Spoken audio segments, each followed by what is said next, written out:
brief moment of silence, Ms. Feathers, our Vice President, will lead us in the Pledge of Allegiance.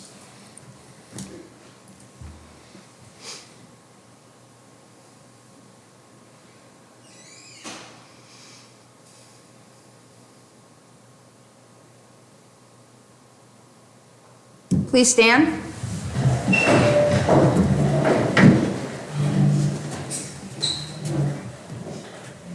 I pledge allegiance to the flag of the United States of America and to the republic for which it stands, one nation, under God, indivisible, with liberty and justice for all.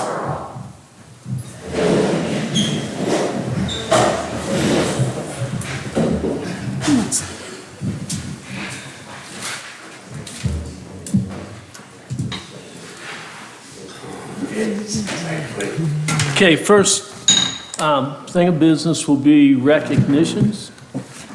And at this time, I'll turn recognitions to you, Mr. Morton. Okay, Mr. Huggins, we're here tonight to recognize we have a large number, unfortunately, a large number of individuals retiring from the school district this year. We just certainly wanted to honor them beforehand. Of course, we had some late refreshments. We're going to provide them with an award. But certainly we appreciate all of the years of service that these individuals, we have a number of folks that are unfortunately unable to be here tonight, but we're certainly going to recognize anyone who's in attendance that the board can recognize as well. We'll get some photos, and we certainly appreciate all of our retired employees who were able to attend this evening. So with that being said, I'll invite Mrs. Varner to come to the podium, and I will assist, and we'll read some brief bios that we'd written up on them. See if I can get our camera fixed. Okay.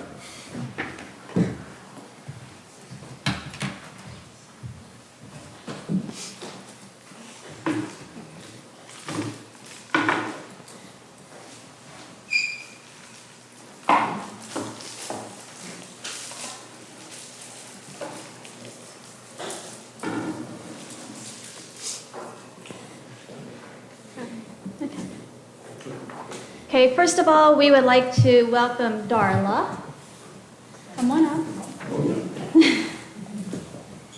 Okay, Darla has been an employee with Preston County Schools for 37 years. She has been a teacher at Preston, a TIS, and in her last few years, she has been our county testing and communication specialist. Darla has been a go-getter who will not stop until the job is done and it has to be done correctly. She takes pride in everything that she does and is always willing to help and jump in even if she is not asked. We are sure that you will not miss our 4 o'clock calls in the morning when we call you to say, hey, we're canceling school or we need a 2-hour delay call to please go out. The amount of dedication and time that she has given to Preston County Schools shows how much she wants to make Preston County Schools proud. Thank you very much, Darla.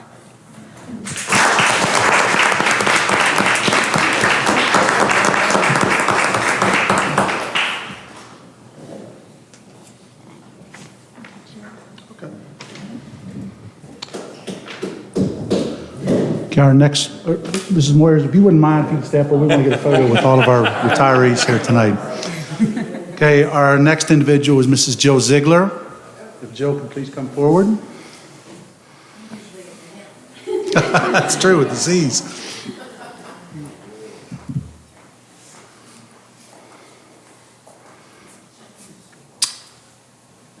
And Mrs. Ziegler has been an employee of Preston County Schools for 19 years. Before coming to Preston County Schools, Jill worked in a prison as a math teacher.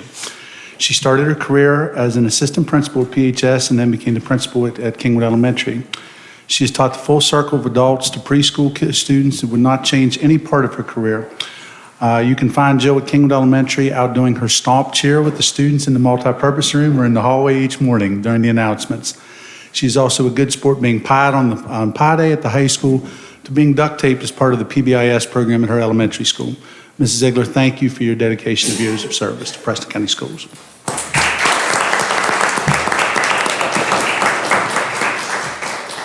Next, we would ask for Cheryl Murray to come up.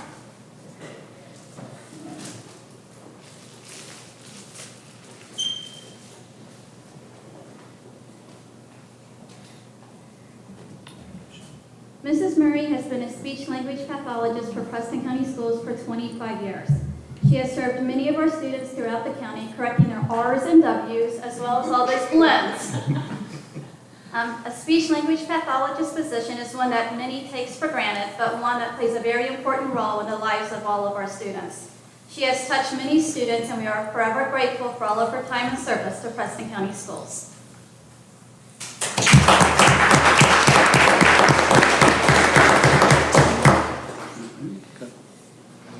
Okay, if I could ask for Mrs. Susan Hooten to come forward.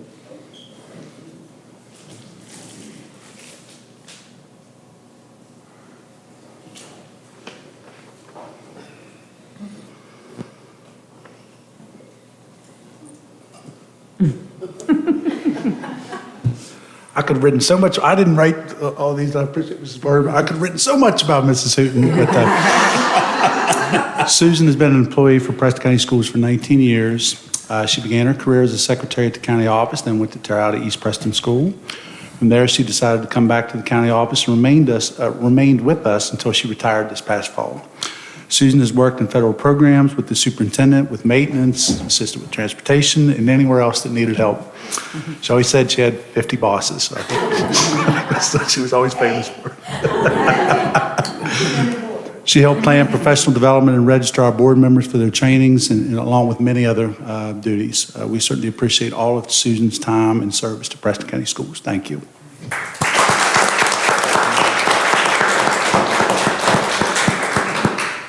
And last but not least, Ms. Susie Lakins.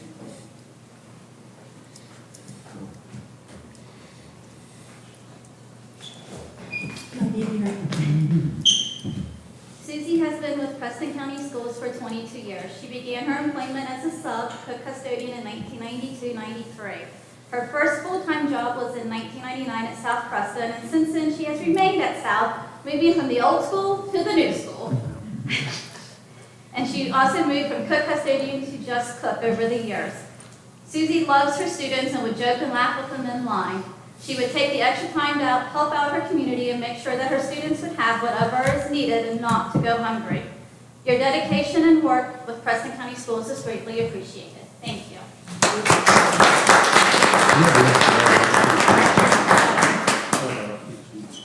Okay, if you guys could maybe come together there at the center, and board members, if you'd like to come down and.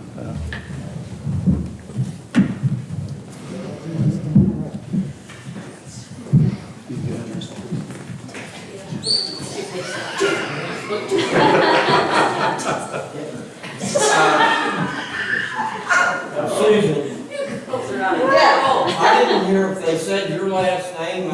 It is Hooten. Hooten. Hey Susan, look this way. Oh gosh.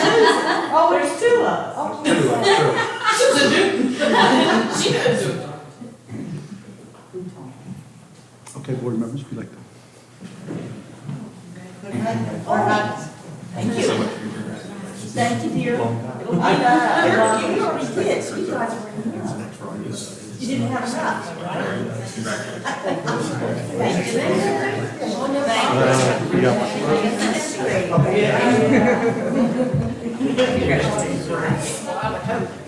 You guys hold tight, we're gonna get one more picture.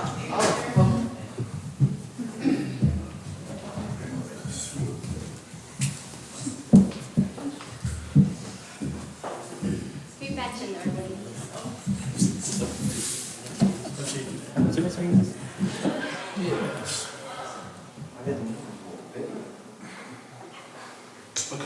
Thank you guys again.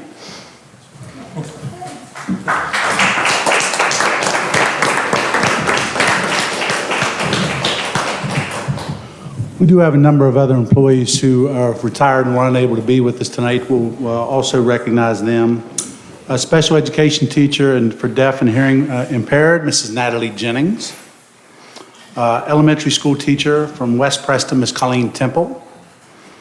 Elementary teacher from West Preston School, Cynthia Strand. Principal at Fellows,ville and Rollsburg, Mr. Greg Cummings. Elementary teacher from Terrell East Preston School, Colleen Bowen. Preston High School CTE teacher, Roger Marshall. Music, choir, band teacher, Shanae Bloom from Preston High School. Preston High School art teacher, John Lilly. Music band teacher and 40-plus years of service, Mrs. Deborah Westbrook. Cook from Kingwood Elementary School, Mrs. Linda Wiles. County maintenance staff, Mr. Terry Barlow. County bus operator, Danny Fike. Cook from Kingwood Elementary, Michelle Howard. Aide paraprofessional from Preston High School, Suzanne Marshall. And county maintenance, Mr. Gail Bomer. I don't believe I missed anybody. So we'd like to give a round of applause to all of our retiring educators and service personnel this year.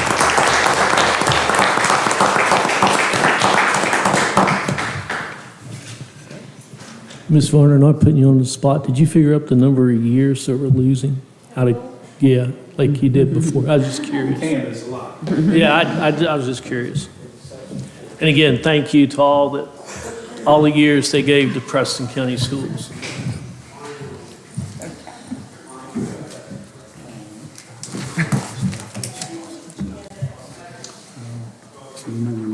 Must have been one she left off the list. Also, Ralph Wilson retired from Preston High this year.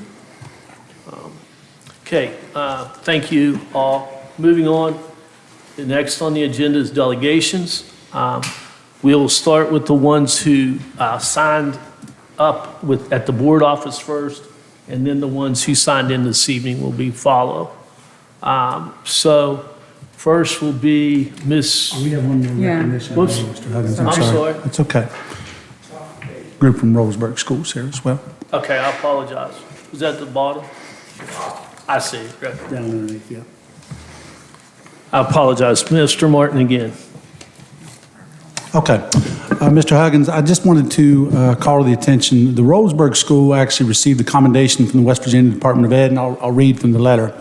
The West Virginia Board of Education and the West Virginia Department of Education would like to formally recognize the Roseburg School for receiving Exceed Standard on one or more of the following 2022 Balanced Scorecard Indicators: English Language Arts Achievement, English Language Arts Progress, Mathematics Achievement, Mathematics of Progress, Graduation Rate, 4-year graduation rate, 5-year on track to graduate or post-secondary achievement. In this instance, the Roseburg School received the Exceed Standards on the 2022 Balanced Scorecard Indicator for Math Progress. So we have some representatives from the Roseburg School here this evening. I believe Mrs. Angie Williams is in attendance, and I believe Mr. Michael Yates is in attendance. They're both teachers at the school, so if they could please come forward.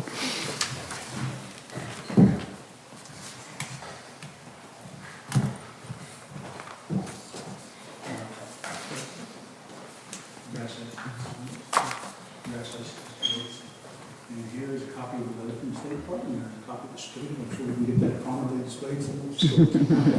All right, if we could give these members from the Roseburg School a round of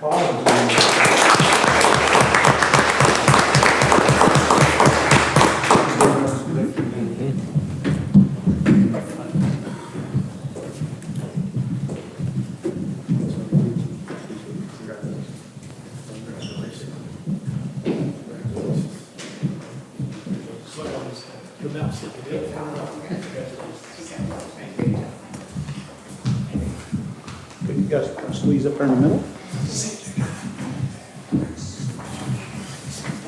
Hold your certificates promptly, all right. Wait on. Back up. 3, 2, 1. Okay, thank you. Let's give him a big round of applause.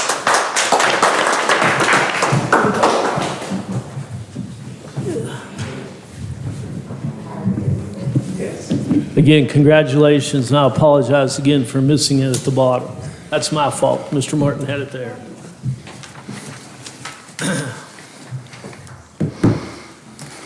Moving on, again, delegations is next. I will go the ones that have signed up ahead of time, and then the ones who signed in tonight, you'll be given time as well. First will be Miss Mandy White, Aurora School and Principal.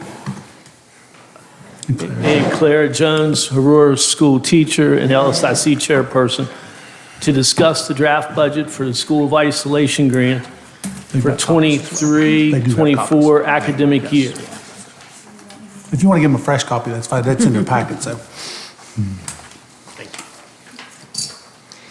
Just to repeat, Mr. Huggins, hi, I'm Claire Jones. I'm the LSICU chair. This is our proposed budget for the next school year. We're here to answer any questions if you have them once you look it over. Mr. Martin, you might want to explain, because this may be the first time for the new board members. Sure. Board members, each year, well, fortunately, each year, the legislature has continued to renew up to $100,000 in what's called the school of isolation status for Aurora School. The school has some discretion in use of those funds, but it's also used to offset to operate schools, more isolated schools in more rural counties around West Virginia. So we're very appreciative of the legislature's ongoing support. Certainly, there have been a number of positive measures that have been enacted at the school as a result of this funding. So I'll turn it over to Mrs. White and to Mrs. Jones to further discuss any aspects of their proposed budget. Okay.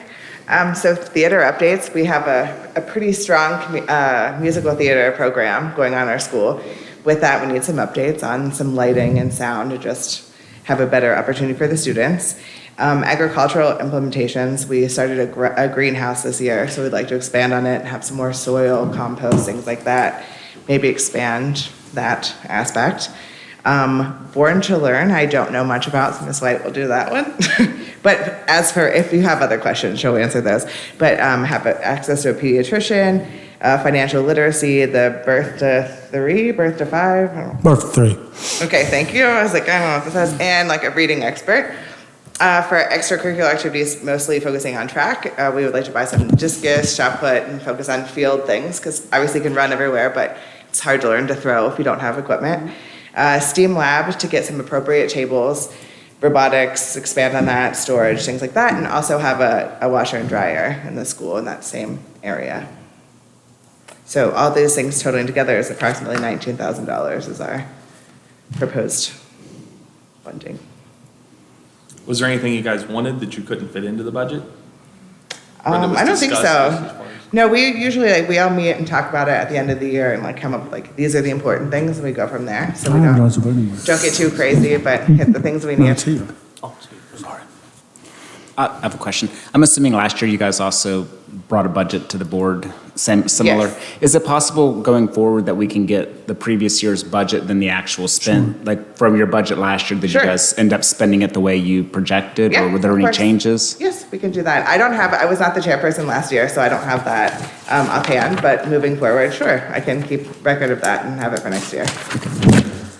Thank you. Yeah, of course. Any other questions? Okay, thanks.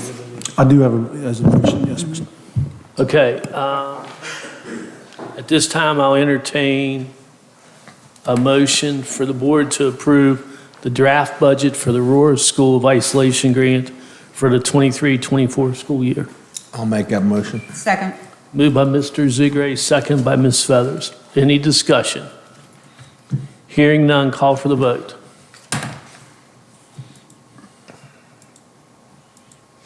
Voting is open.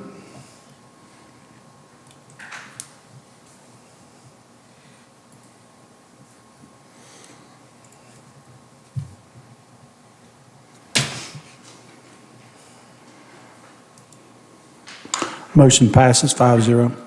Thank you. Thank you, guys. Yes. Thanks for making the drive to be here. Next on the agenda is Mr. Highland and Crystal Nestor. And Mr. Higgins, we can afford them each 5 minutes if they want to use that. So you have up to 10 minutes if needed. Don't try to be quick. I'll try to be quick. I'm not a public speaker, so we'll see how this goes. All right, so good evening. My name is Crystal. I'm here to talk about and advocate for my son Jacob. I initially signed Jacob up for South Preston to attend pre-K because that's where his siblings attended. However, there are too many students that signed up for pre-K at South, and some were relocated to other schools.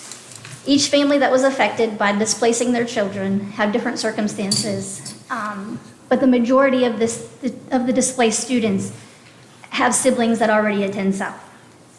So let me quickly recap that I have 2 daughters at South, one in 5th grade, one in 3rd. And we started our education at South by default because in 2017, 2018, we attempted to go to Fellows School and there wasn't a pre-K. So my daughter was shipped yet again to South. And so we started our education journey there, and then obviously enrolled our second child into that school as well. So we've established roots at South Preston because we weren't given a choice.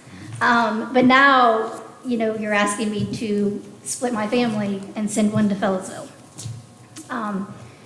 So there were 2 pre-K classes in 2019 and 2020, as well as one at Fellows. So what I'm asking and what I'm proposing is not something that hasn't happened in the past.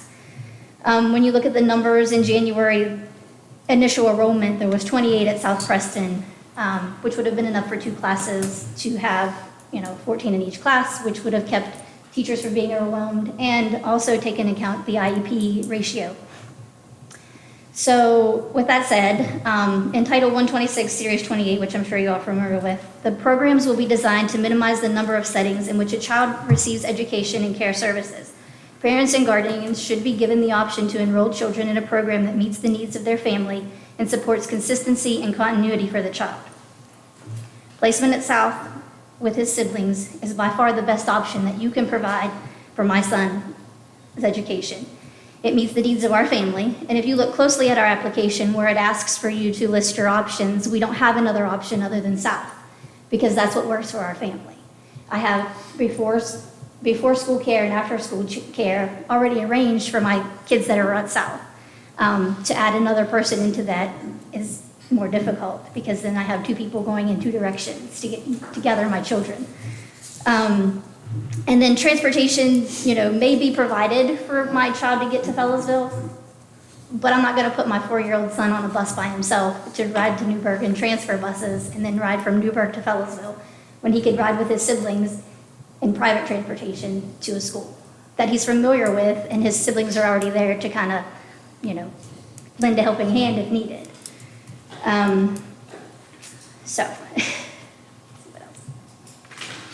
I requested to know the members of the county's collaborative early childhood education core team, but I've not received that information. So I'd like to know the group of people that have made the decisions affecting many families, and obviously not considering children's best interests. I would like to know, legislation states that there's joint decisions made about the location of pre-K classrooms, and joint decisions are made on a countywide universal enrollment process and attendance guidelines. I've seen the criteria. And unfortunately, the criteria discriminates against children that don't have an IEP, that don't have socioeconomical disadvantages. My income shouldn't interfere with where my son goes to school. He, and the lack of his need for an IEP shouldn't interfere with that all either. So the current criteria does mention the consistency and continuity, and changing the criteria for next school year doesn't help Jacob. It doesn't address the issue currently, and it doesn't provide a solution for all the families that have been displaced, because there's not simply 2 classes at South Preston. So my hope is that we can come to a resolution that best meets the needs of children that are affected. We need to look at what's in their best interest, not sometimes just the financial aspect of things. Thank you. Thank you. Thank you.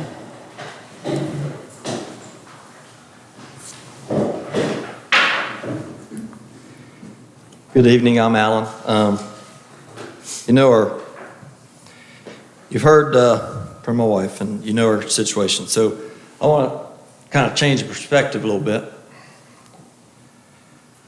Many of the people in the south end of the county supported the levy because there was talk of Fellows School closing prior to the levy.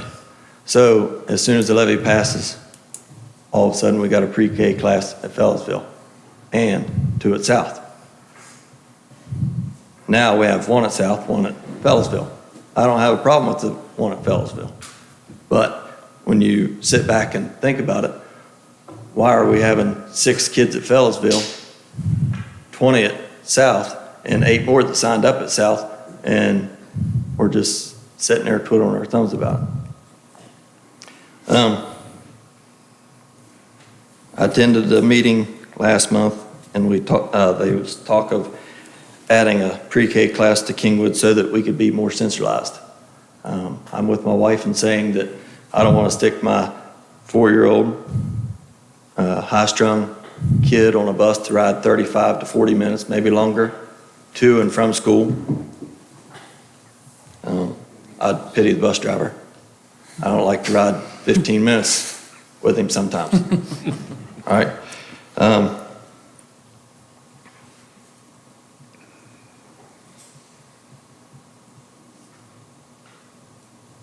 So I got a couple questions. What would it cost to hire a teacher and an aide for additional pre-K class at South? $130,000? That's probably on the high end, all right? What's my child and the 8 or 7 other children's education worth? Is it worth $130,000?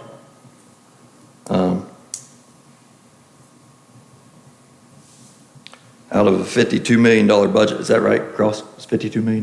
Give or take, yeah. Okay, so $130,000, if you take $52 million, $130,000 is 0.25% of that budget. That's just a drop in the bucket. So, I seen a sign on the way, on a door right across the hall. It said, 100% of the kids, 100% of the time. Thank you. Thank you. Okay, Mr. Anthony Powell. I don't believe he's present, Mr. Huggins. Okay. Okay, next will be the ones who signed up tonight. Mr. Sweckler. This is me. Okay, have 5 minutes. I won't be that long.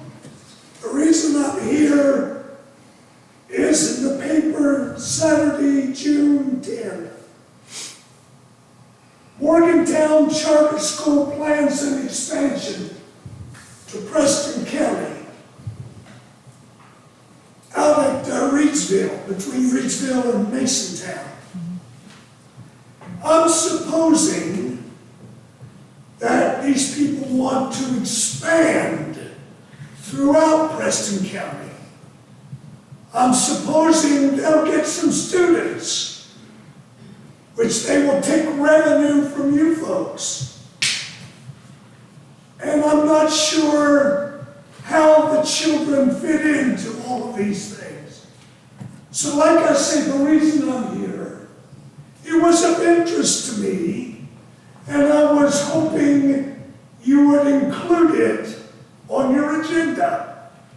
That's all I had to say. Thank you, Lucas. Turn yours sound around so I can see you. Oh, no, it's okay. Okay, thank you. Okay, thank you. Next, Mr. Neal. Probably everybody can hear me, but you have these nice microphones, so I guess we should use them. As some of the board members are aware, I've had concern about the school system, how it's being run, and a group called Grandparents and Parents Concerned about what's going on in our schools, and they asked for my help, and so I provided my help. They ended up not using it. A lot of controversy, you know, people have different ideas. But I was talking to a lady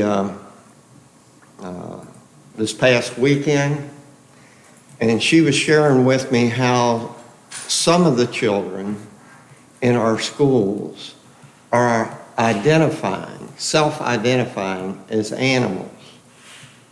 You know, I'm a cat, I'm a whatever. And that isn't being dealt with, from my perspective, appropriately, because apparently from what I heard, provisions are being made for that, for these students. And I'm a called, prepared, and chosen to serve pastor and teacher. And I know what's going on in our world, and people are very troubled about it all. I'm not troubled because I know what's going on in our world. But unless we start dealing with things appropriately, we haven't seen anything yet. As far as how bad things can get, they're plenty bad enough now. And I'm trying to The pastor part is the gathering of kindred spirits, those who want to work together to accomplish good things, to do what's right. And the teacher part is helping people to understand the standard by which we'll be judged. So if you all can address that one concern about identity and all that, I'd appreciate it. And I'm looking forward to meeting with Mr. Martin. Okay, Mr. Huggins, you want me to address that? Yep. Mr. Neal, I mean, we can gladly, at the conclusion of the meeting, we can certainly make arrangements to find an amicable date and time. In regards to expressing that if the school district or individual schools are making any individual arrangements for students who are identifying as, for example, dogs or cats, that is not accurate. I don't know how to respond to that other than that we're not making any special arrangements. Yes. And that's somewhat of a comfort. And a lot of other people, I talk to people and I'll try to, but I'm looking forward to our meeting so that we can discuss other issues as well. And then I'll have an informed something to say. Okay. If you wouldn't mind, Mr. Neal, I can get your number here while you're here, and we'll go ahead and, okay, give me 1 second here, sir. I'm just Michael Brad, you know me. Have to be formal in this setting, though.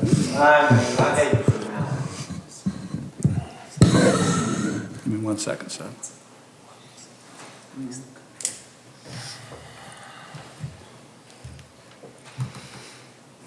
Mr. Neal, you might want to come up here because we're live streaming.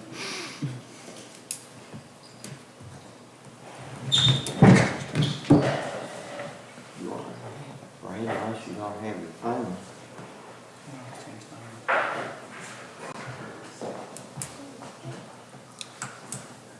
And I called you on that. You and another. The technology involved, isn't it right? That's me. It's got an extra 3 or 4 minutes. I only have one phone, so the one I gave is. Okay. Okay, again, thank you. I think Mr. Martin addressed that issue. Unfortunately, part of that stuff got started through a TikTok challenge, and it went through nationwide, and every school district, I think in America, has come out and said that's not true. I'm trying to keep my finger on the pulse of not only the community, but the nation and the world. So it's nice when you can ask questions and get answers. Yep, okay, thank you. Moving on. Next on, I will entertain a motion for the board to approve the agenda. So moved. Second. Moved by Mr. Kisner, second by Mr. Zigray. Any questions or comments? Hearing none, call for the vote.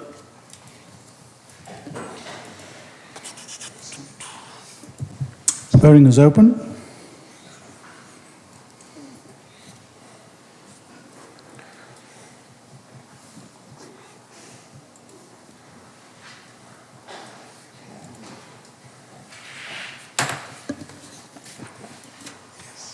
Motion passes 5-0. Excuse me. Next on the agenda, I entertain a motion for the board to approve the minutes from 5/24/23. So moved. Second. Moved by Mr. Tatham, second by Mr. Kisner. Any questions, comments, or corrections? I have a correction or amendment. In the minutes, I don't see anything about the K or the pre-K position at Kingwood Elementary being removed from the professional Okay. agenda. It's It was, on the it was vote. noted in the motion, I believe. It was noted on the motion on the 524, but should it also be put in the minutes that it was pulled? Because I don't see that position. I can make that The up. only reason I don't see that position back on today's professional agenda. So it's, we didn't vote on it last meeting, and it's not on this meeting. Yeah, it should have been part of the amendment to the motion is where, but yeah. Well, we actually, if you go back and watch it, Oh, when I made the motion, I the took it motion was out. made indicating with that item Okay. Yeah, removed. it's documented in the 524 vote, but it's not in the minutes that Yeah, it's. I can update that, Mr. Tatham said about Okay. about pulling KESPK job. Any other corrections or discussion? I'll make Mr. Huggins, what I'll do is, once I make that correction, I'll send a copy by email to all board members. You guys can get to see what's been updated. Yes, sir. Thank you.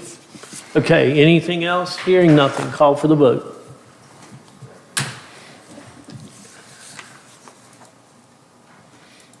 Voting is open.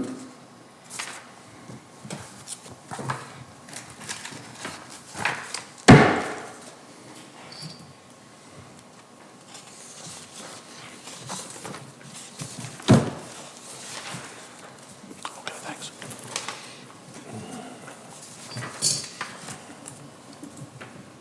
Motion passes 5-0. Next, excuse me, next on the agenda will be the superintendent's report. Okay, board members, in your packets, I've got you a written copy. In reviewing the maintenance update, vendor RM Huffman has provided quoting for the bleacher replacement at Preston High School gym. To look at the lower tier, the two bottom sections of bleachers, the anticipated cost would be approximately $190,000. This would include removal and installation of the bleachers in the lower portion of the gym. Removal and replacement of the upper section was quoted at approximately $126,000 in addition to the stated cost. I'd asked Mr. Murray to get that option to look at the upper portions as well as a possibility, but we're looking to see if that can, if this can fall under a pre-bid situation, which would meet the noted bidding requirements. Otherwise, we're going to have to look at multiple vendors that could potentially bid to the project. Veritas, we did have an initial construction meeting on the front entryway, replacement of the back concourse storefront, and replacement of targeted interior doors in the concourse, and replacement of all exterior doors at Preston High School. Door access readers will be targeted for replacement in conjunction with this project with a separate vendor. It should be noted, guys, this is also a combination of funding that will be used for this project. This will be a combination of local levy monies. Well, I'll take that back. I misspoke there. SBA monies for the front entryway, and it's not necessarily the SRF monies. It's the, I can't think of the proper verbiage, but by way of SRF monies for the exterior replacements. Work orders have been created for the installation of cameras at Preston West and Terrata East Preston schools via Electronic Specialties. Before Mr. Bittinger's departure, he indicated that the work is targeted for completion later this month and the start of July. Parking lot ceiling work that was scheduled at Central Preston Middle School South and West was completed. Central Preston this past Thursday.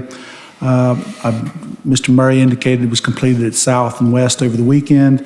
These projects were funded as a result of the district's excess levy, so we're certainly appreciative of the voters of Preston County for that. Quoting for potential roof replacement jobs at sections of Preston High School and the Morgan Street building at Kingwood Elementary have been provided with timelines for completion. Initially, it was hopeful to have these completed prior to the start of the school. This is an item that will actually appear a little bit later on the agenda, so I won't comment further on that, but just wanted to note that is on tonight's agenda. Mr. Murray is also seeking vendors to assess needed repair work for the Fellows heating system and work to finalize pressure washing of select district schools.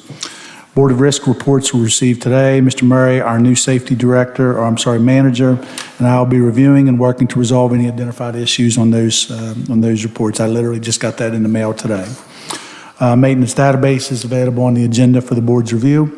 It includes active work orders, completed work orders, and individual employee metrics. As previously stated, Mr. Huggins and I are scheduled to attend a new board president and superintendent training at Stonewall Resort July 10th. Board members, today I did send you by email your self-appraisals, which are due on or before August 15th. Directions for submissions have been included as attached documents to that email. The information is also attached to your packets within your stated packets, and I believe I uploaded that into board docs as well.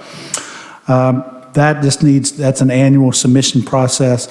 If you have any issues with that, just please advise, but it's relatively straightforward, and it does need to be completed on or before the 15th. I would ask if you would let me know once that's submitted, because there's some follow-up reporting that I can actually compile once all of you have submitted. Mr. Huggins, that was an email, I believe, that was sent to only board presidents and superintendents. I set it up, and I've sent out the information. I sent you guys the directions on how to fill it out, but then there's some follow-up, some reports we can create from that data once you all 5 members submit. Summer hours began at the central office on Monday, June 5th. Notification for the publicized of these hours will be forthcoming. As you go through, most offices are going to be available from 8 to 4. Some are open as early as 7. Some departments have done combinations of things where they might have a staff member that's available coming in early, doing 7 to 3, but another member within the department going 8 to 4. So I feel like we've got pretty good coverage. But I did want continuity to make sure that people knew if they were coming to the board, the hours that they could come to find select individuals. Summer school in Preston High School credit recovery began today, with summer school is going to be running Monday through Friday, starting today through July 14th at all locations. That would be Central, West, Brewston, and Aurora. To reiterate, Central Preston also potentially has any Rollsburg area students who are interested in attending. At West, any South or Fellows-ville students can attend, and there's busing available. At Brewston, it's a standalone site, and at the Aurora site, Terre-Haute area students can attend at Aurora. Central Preston site will run for 2 additional weeks due to Energy Express. The Energy Express, I think that's part of their grant that they have to run a little bit different timeline. The credit recovery sessions began today as well at Preston High School. They'll run Monday through Thursday and run through July 20th. An extended school year services for targeted special needs students. Mrs. Miller, I believe I'm correct in this, July 5th through the 28th for extended school year. And we've actually decided to do that at Preston High School. Am I correct? And I know that was a bit of a change. We were looking at Central Preston initially, but at Central, if we did not accommodate the ESY program there, we can basically eliminate the need to use the entire lower section of the building, which will aid with summer cleaning efforts. So we're going to likely locate at one of probably those rooms that are 309, 310 in that general area at the high school, which the doorway is right next to the classroom. It's easy entry for any of our special needs students. Looking at spoke with Mrs. McDonald earlier today, the estimated numbers at each of the sites, and Katie, I know that's might vary a bit, but that's just going to be pretty close to our enrollment numbers at each site. So we have 50 kids at Central Preston, 40 at West, 70 at Brewston, 25 at Aurora. And speaking with Mrs. Reed today, who's the site coordinator at the high school, we have 20 students pursuing credit recovery options. I would say that our credit recovery numbers are down because we were actively doing credit recovery during the course of the academic year, which I feel like has really driven our numbers down, so we don't have quite nearly as many kids running that in the summer. And that was also contributed to, we did not anticipate large numbers, and that's why we didn't run busing specifically to the high school for that program. Our next board meeting is scheduled for June 26th at 6 p.m. I do have this on the agenda for possible consideration if the board's inclined to make a date or time change for that meeting based upon the availability of myself, Mr. Kisner, and Mr. Tatham due to our attendance to the Model Schools Conference. Mr. Huggins, that's all I have at this time. Any questions for the superintendent? We run a bus for summer school from Terre-Haute to Aurora. That's correct. Okay, thank you. I have a question, but first, I got a message saying that the camera's not traveling with the speaker. Oh, shoot. It's on the audience. Oops. Okay. There we go. Sorry about that. And can you update us on the situation or status of the faculty senate elections at the high school? Yes, I think I actually met with representatives from PHS, and I do believe we've come to an amicable agreement in that instance. Based upon the provisions of policy in which the faculty senate should not have been selecting leadership at that point in time, it's very clear that it needs to occur after the first day of employment, but prior to the arrival of students. So quite frankly, the election, it was a contested election, but it should not have been, let's say, held within that timeline. So the election will be basically held at the onset of the 23-24 school year. The 2 individuals who are running for the presidency of the faculty senate have both been notified of that decision. And is it going to be clarified what the process is for voting? Yes, and actually I clarified with the group in regards to, there was questions, for example, if administration, for example, could be voting members, and the answer to that is yes, they can as per code. An administrator is considered a voting member of the faculty senate. It's a shall be a voting member, not a may. But yes, we'll make sure that we have clarity, and we've asked that we have, defined processes, for example, in the aftermath of the election of how the votes will be tallied and individuals in terms of who'll be present, or whether it would be online using the forms, or if there'll be, for example, a count in the presence of the two parties involved. And will all the remaining schools also have faculty senate elections at that same time? Yes. Thank you. Okay, so all the rules will be set out ahead of time, so everybody knows where we're at. I can't stipulate the faculty senate rules. I can make sure that the election's done in the timeline, but I think it's going to be important because there was dispute there to be sure that there's a consensus amongst the faculty senate. I mean, I think it's going to be important to make sure that we have the guidelines laid out in advance of the election. All right, thank you. Okay. Okay, anything else? Okay, hearing nothing, moving on. Next on the agenda is the service personnel.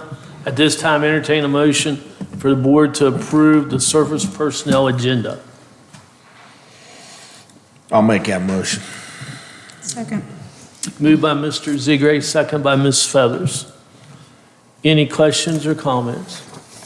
Hearing none, call for the vote.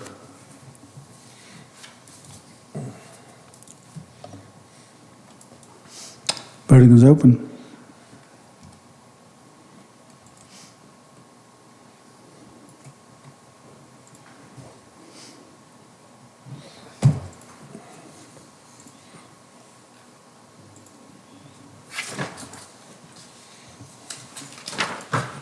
Motion passes 5-0.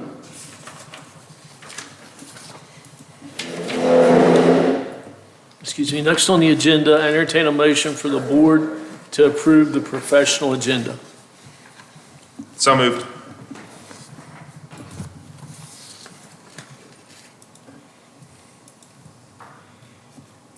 Second. Moved by Mr. Kisner, second by Mr. Tatham. Any questions or comments? I would like to make a motion that we go into executive session for the professional agenda. Second. Okay, it's been moved by Ms. Feathers, second by Mr. Ziegler to go in executive session on professional personnel due to legal question. Correct, Ms. Feathers? Is that correct? How about certification of a, Okay, legal and/or certification. yeah. So it's been, that was her motion. Mr. Ziegler, you want to second it again? Yes, second. To make sure we were clear. Yes. Any other questions or comments? Hearing none, call for the vote. It will be verbal. Mr. Tatham? Yes. Yes. Yes. Yes. Yes. 6:48. I'll have to go kill the feed.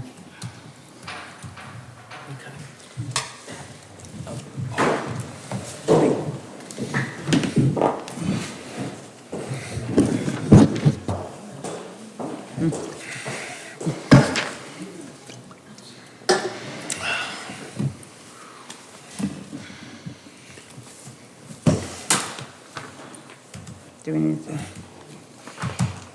back in? Since we didn't come out.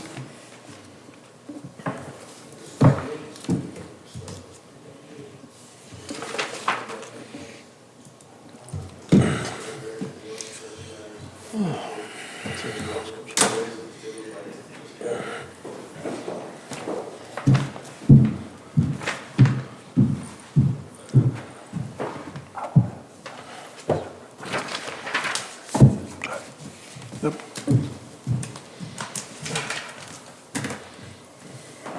You ready, Mr. Kisner? Yeah, sorry. At this time, entertain a motion to go back into open session. So moved. Second. Moved by Mr. Kisner, second by Mr. Ziegler. Any discussion? Hearing none. Mr. Tate? Yes. Yes. Yes. Yes. Yes. Executive session was dealing with legal 7:37. issues answered by the superintendent. So I come back to, we have a motion on the floor for the professional personnel agenda. I would like to make a motion that we move the professional personnel agenda to the last item of the meeting so we can move forward quickly. Second. Thank you. Okay, it's been moved to amend the proposal of the professional personnel agenda to the end of the agenda this evening. It's been moved by Ms. To table it until then, yes. Moved by Ms. Feathers, second by Mr. Kisner. Any discussion? Okay, hearing none. This is also a verbal vote. Mr. Tatham? Yes. Yes. Yes. Yes. Yes. 5-0.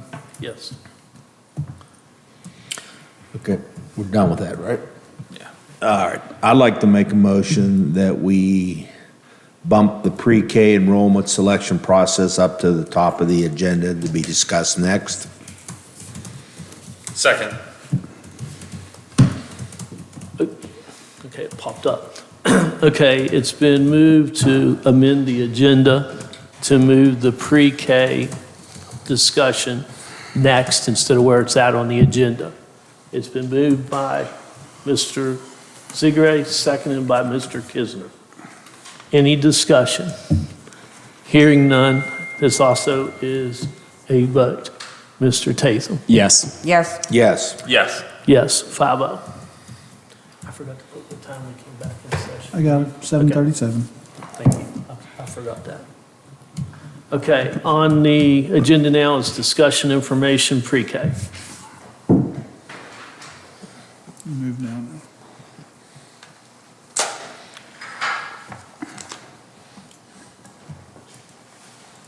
Hold on, I need to save this, Mr. Huggins.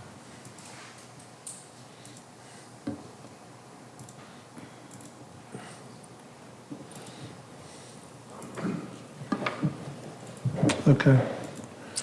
Mr. Huggins, this agenda item was added as concerns have been recently brought forth in regards to the process involved in placing incoming preschool students within identified schools of choice.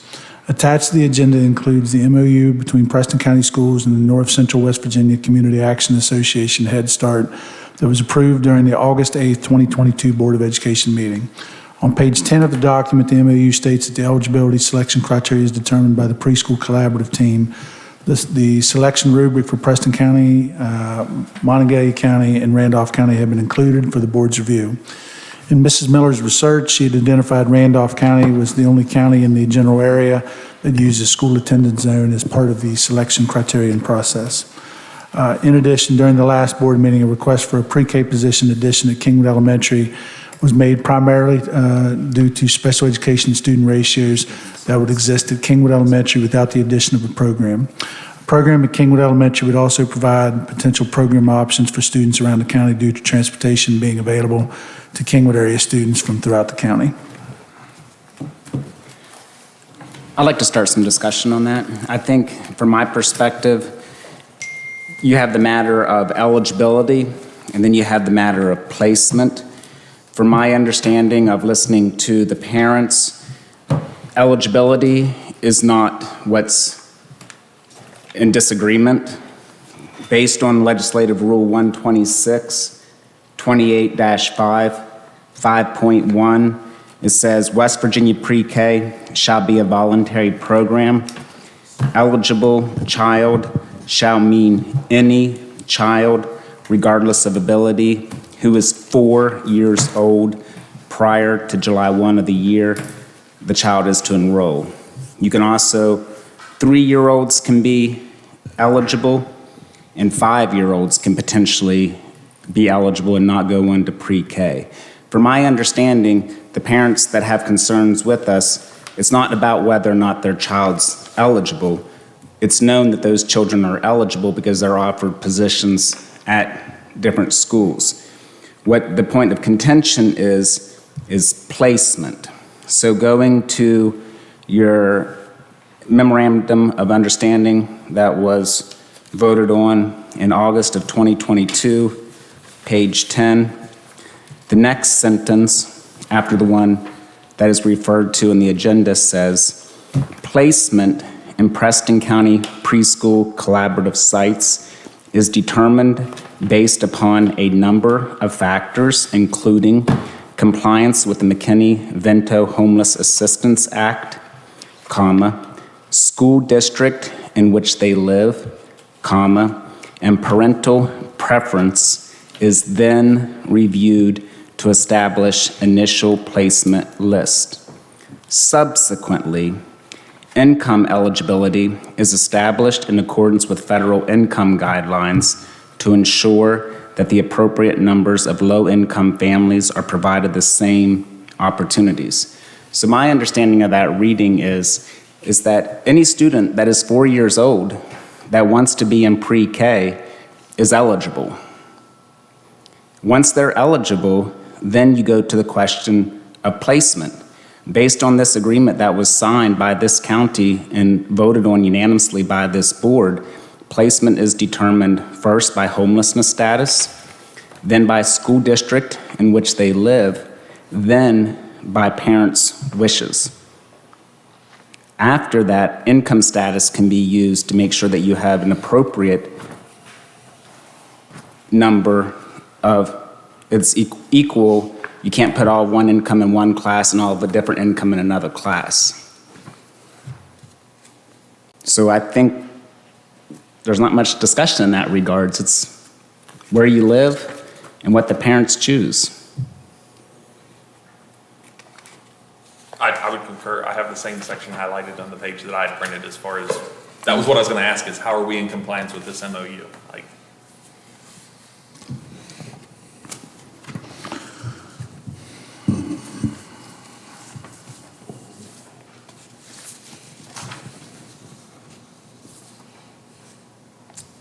the only other thing I would point out is down on that same page, page 10, section XII, the final sentence, and actually it's in parentheses, but West Virginia Policy 2419, eligible PSN children, or which is children preschool special needs, will be given priority when placement decisions recommendations are made.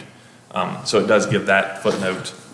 Well, and paragraphs I later. think that contributes to the situation. And Mrs. Miller, I was to say, in this instance, I think that's where the criterion comes into play, is factors such as special education status or income eligibility. These are those criterion that can be used to weight the ultimate placement of Right, students. correct. Am I correct in that? And we're required to have this enrollment, criteria for enrollment for Preston County Pre-K. And then, we complete that, and that's how we determine the points for students and determine what site they would go to. And this is an MOU, it's not the code, but I mean, the MOU do all the parties agree to this, the other representatives? They all agree to this MOU? The team that determines the rubric or whatever for selection? Yeah.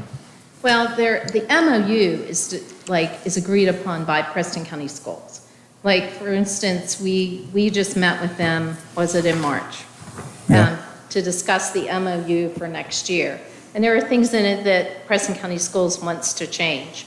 But in order to make those changes, some of the changes we want to make, we have to meet with them again in August, because to be able to have them help plan for some of those changes. So the criteria sheet, you're required to have a criteria sheet for enrollment for pre-K collaborative. And I know you guys we provided you with the pre-K enrollment sheet that we use. So there are lots of moving parts to preschool.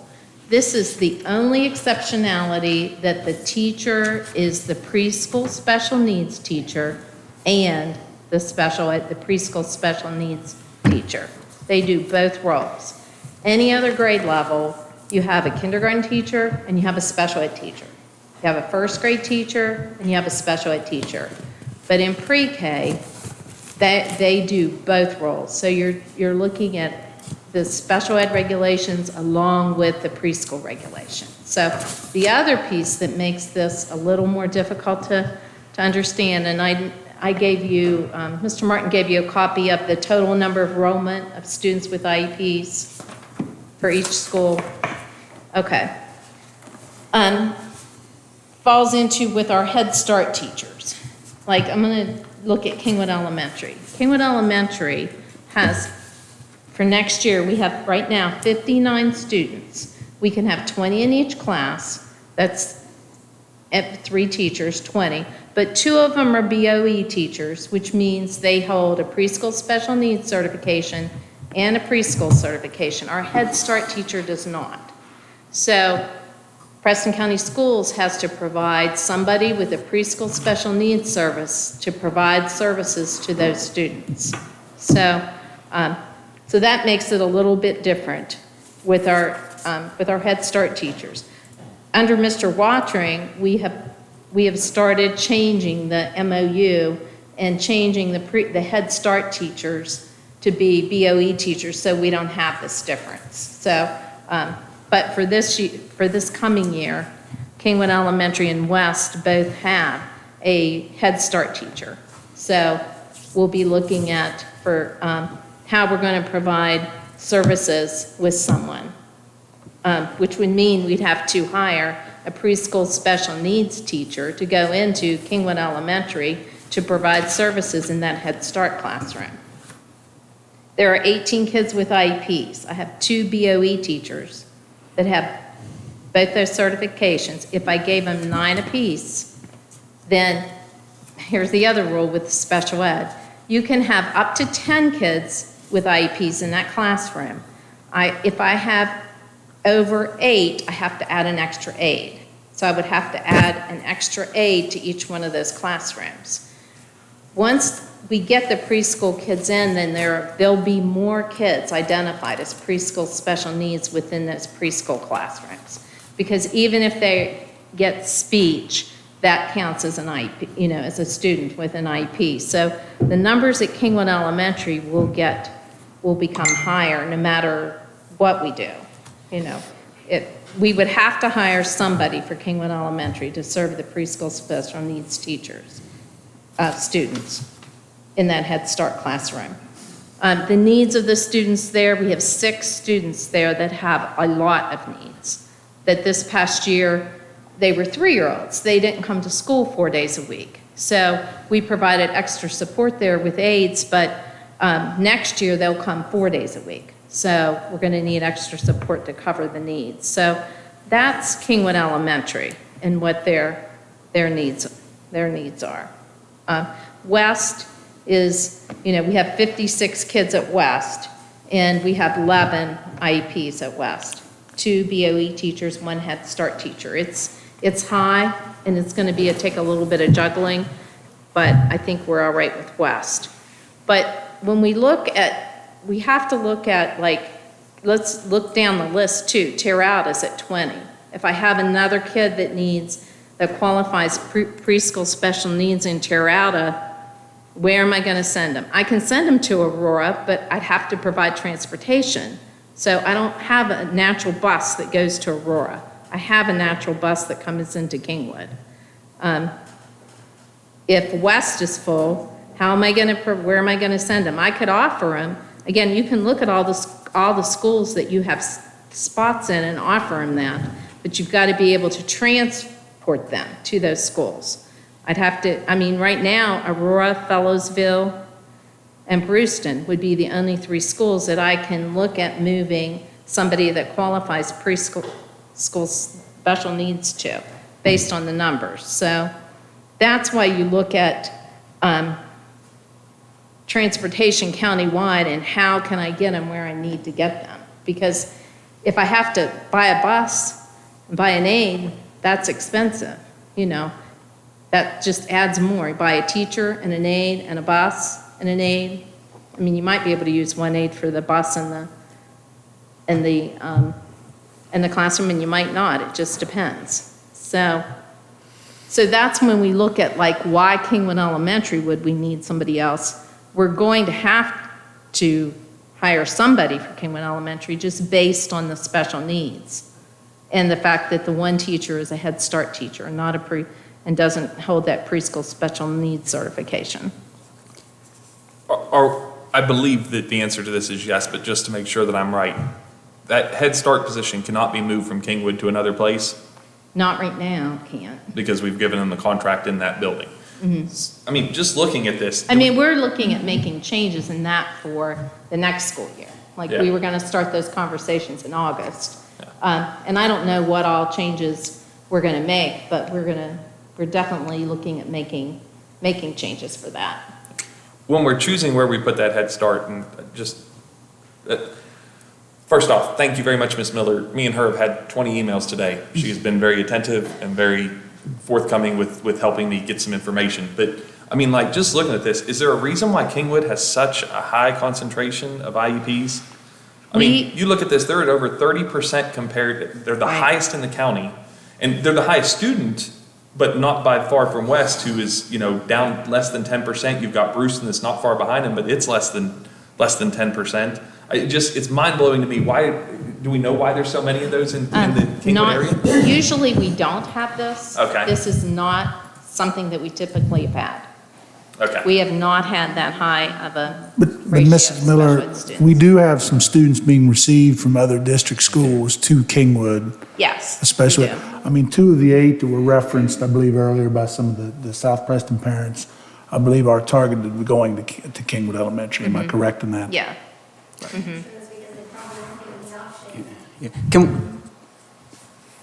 I understand the kids, You know, I'm sure that they want their 3-year-old to go to their hometown school if they were given the option. Sure. but can we establish that home school district is a condition for placement conditions? Because on the board docs, it says that in Preston County, Mon County, and Randolph County, that it is not. And that's not what this agreement that affects this school year right now. This is the only agreement that we have in place. I mean, I'm going to sit down and look at that and consult with Head Start on that. But you can make a recommendation to the core team, and the core team will definitely consider it. So, But what I'm saying is the core team has put this to us already. This is what the core team. that's not this, or you're not looking at this This year's. is last year's. You're not looking at, There's not one to replace it. Has the board? There'll be one to replace it in advance of the coming year. Just hasn't been brought forth yet. It But will. what I'm getting at is that this agreement was approved by this board on August of 2022. So decisions made for the oncoming school year are being made by this agreement because no new agreement has been made. Or are we using a yeah. previous year's agreement? no, I want to look at that and consult with the State Department. So I kind of think you're going to need more information than to make a decision on it. I don't understand. I think we have to figure out what rules we're playing by because Yeah, I agree. this agreement was signed by you and it's approved by this board saying that this is how we are going to determine how we do placement. Because there's no new agreement been made yet, because that time hasn't come yet. This agreement is still in effect. Correct. And so we're making decisions based on this agreement, and you have access to the agreement because somebody put it into board documents. And on page 10, it says, placement is determined by homelessness, school district in which they live. And that's in direct contrast to what is in here. Mr. Tatham, I guess one question I would have is, I believe the Nestors have made a very compelling reason as to why they feel it's best served that their kids attend South Preston. But again, as I read that, one of the criterion that you're referencing is the district in which they live. They live in the Fellows-Ville district. I understand that but I believe there's other parents that do live in the South Preston district that have also brought their concerns to us. And we're saying that that's not valid for this year, but maybe for next year we'll consider it. And I'm saying not true. Where they live is valid because that's the agreement we're operating under. Correct? That is one of the factors that can be utilized. According to doesn't indicate how much you weight them, and I think that's part of what the core team's decision is. I think there's not according to this agreement. No, you're both right. But the point is that they are giving weight to income. If I recall correctly, the rubric currently has weight to income, whereas our MOU does not give permission for that. Correct, yeah. Yep. Right? Our MOU says, that does not give permission for that. So I do think that our rubric, whatever you want to call it, but our selection criteria is not in line with the MOU. So the question is our MOU the authority by which things need to be refixed to follow, I think is what's being asked. And I think if you read that MOU, that there's a clause at the end that says this is the entire agreement. Anything that happened verbally or anything else does not matter. But we'd also have Preston County as part of like what Preston County Schools has and what Little Bear has. So, I mean, it's not just the Head Start MOU. it's all three of those together. So, You're saying the selection team includes a vote by Little Bear. Is Yes. that what I'm understanding? right, we all three have parts of that. So, and like you are required to have a criteria sheet, which we have, and which we have applied. So those pieces are in the criteria sheet, from the MOU of Head Start, they are part of that. But it's not just what's in that agreement, it's all three. So, I hear you, but section 22 of this agreement that we signed says this is the entire MOU. This MOU constitutes the entire MOU between the parties hereto, and there are no other understandings, representations, or warranties, oral or written, relating to the subject matter of this MOU, which shall be deemed to exist or to bind the parties hereto. This MOU may not be changed, modified, or amended in whole or in part, except in writing duly signed by the parties. So this MOU says after homelessness, school district in which they live is the next consideration for placement. and I'm sorry, I disagree that that's the interpretation. I mean, again, we will take it and sit down and look at it and come back, but I know that we're required to have this criteria sheet for enrollment. I agree with you. It says that you're required to have a criteria sheet for eligibility. Eligibility is not in discussion here. The kids are eligible. We're discussing placement.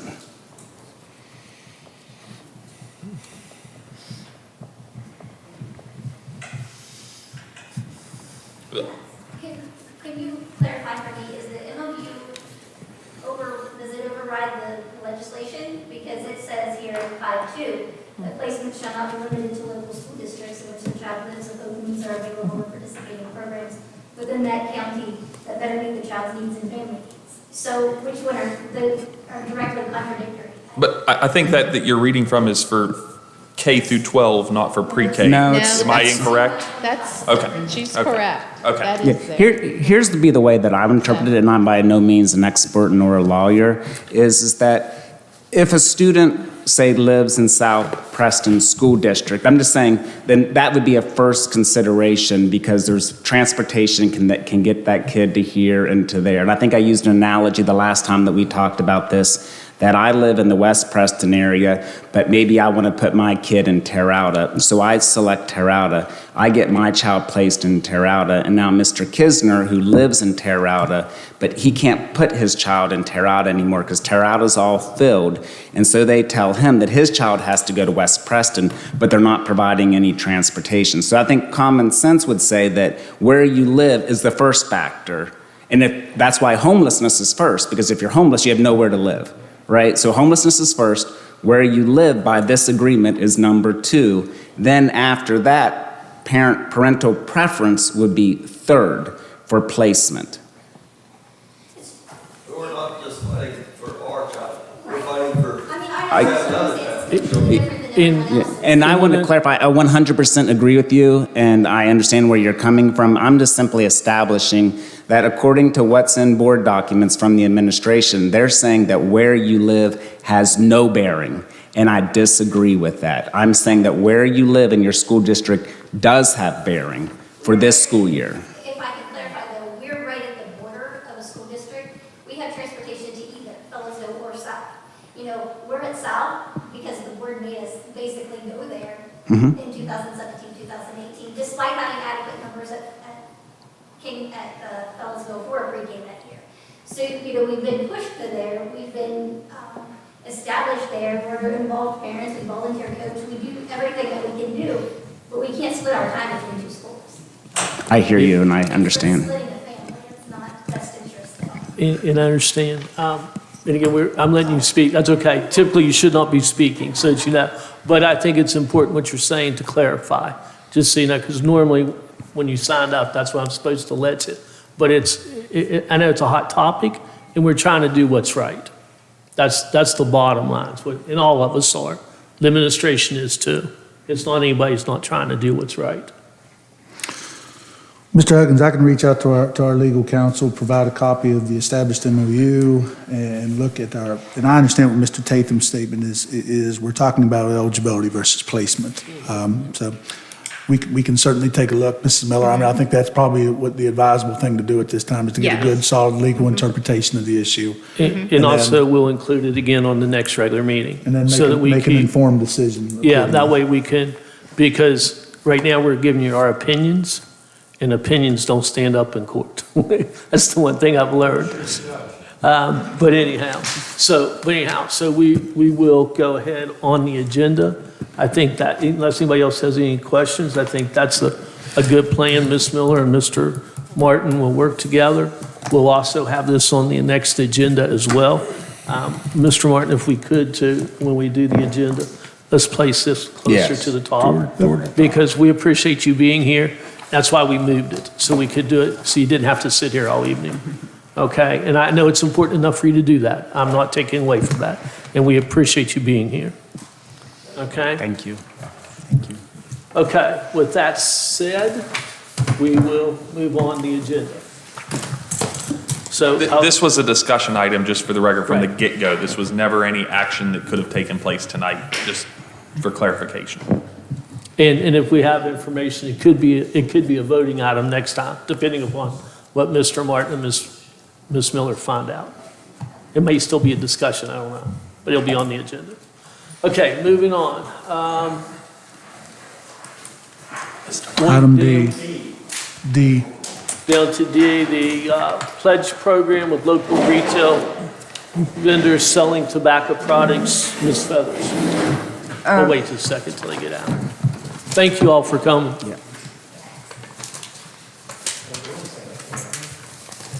Mr. Martin, again, considering the hour of the evening and how much we have to go, we have a while before school's back in. Maybe we can push this to another agenda that's not as heavy. Lengthy. Okay, thank you. We can move on to the next one.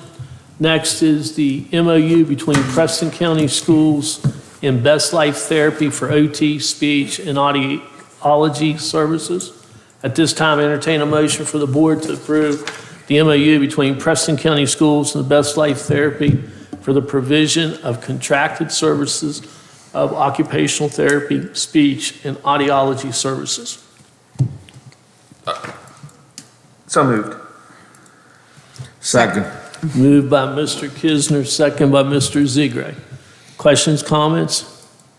Just to take this point where you had discussion, Mr. Martin, I think that it will, how much would it mess up your voting if I were to make a motion that we approve all the MOUs that are listed? There's nothing parliamentary that would prevent us from doing No. it.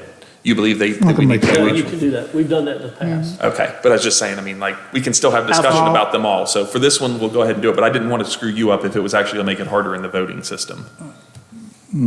I can make it work. I mean, if we skip votes, does it affect you if you just skip 5 of the votes and then? Not if I reference in the notes as Okay. to what occurred. I'm trying to make life better, not harder, is all I was asking. No, we can fix it. Okay, well, we've got We'll a do this. motion on the It's already floor. moved I and won't seconded. amend it, but then I know amendments really cause havoc. So we won't amend this one, but I'll make the Okay. next, or I may make the next one different. Is there any questions or comments? Hearing none, call for the vote. Voting is open.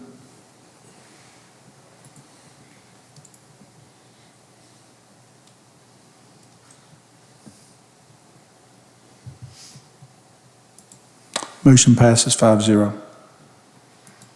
Okay, next on the agenda, entertain a motion for the board to, Mr. President, I'd like to move that we approve items F, G, H, I, J, and K, all containing MOUs. Second. okay, there's been a motion to combine MOUs, letter F, G, H, I, J, and K into one motion. And seconded by Mr. Zegray. Any discussion? Questions? The only question I had was, in the, and Ms. Miller, you may be assistance on this one, but the MOU between us and La Hamadeu, Hamadou. Hamadou, It says that we are sending IEPs to a Yahoo email address. Do we mask those in some, my background, if you send it to Yahoo, you would better assume everybody in China is reading it. We email her those to her. We paper mail them as opposed to using the email, because I think the MOU says that they must be sent to this email, and I'm looking at that, and I'm just thinking, I hope that there's zero personal information in those, like we just put a number, but you're saying that that concern is alleviated. Yeah, we paper mail. And what should happen there too, if you're sending anything by email, they should either be encrypted or that they can use a password protect. I've never understood this process, but the State Department has indicated that to send two separate emails, one with the actual document, one with the password. I'm thinking if your email is compromised, they'll have both. That's right. But that is the common recommendation that's made in terms of when you're sending, to send them password protected with a separate email with the password. I've never understood the logic, but I've adhered to it and requested. Okay, I just appreciate that. I know other people have their opinions about email systems, but that one I have experience with. So, thank you. Any other questions or discussions? Or discussion, not discussions? Hearing none, call for the vote. Hold on, Bruce, let me see if I can get this one fixed. So I'm just going to put out from this modification for items F through K to be approved, and then I'll fix it on the back end. And so I'm going to take this to a motion. Wait a second.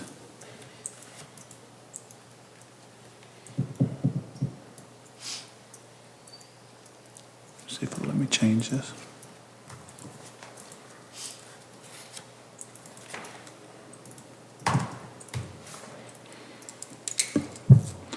Okay, so recommend the board to approve the MOU between Preston County Schools and Integration Speech System for the provision of contracted services with a modification to approve items F through K to be approved by the board. And when you write that up, the motion should probably have the names of each one of those, I would guess, I just will. for documentation. And I'll put I agree with your summation. name each identified. Yeah, that way if they pull that from the State Department, they can tell what it is. Okay, can you repeat who made the original motion? Cross. Mr. Kisner, and it was seconded by, Mr. Ziegler, okay, I'm paying better attention. yep. Okay, voting is open.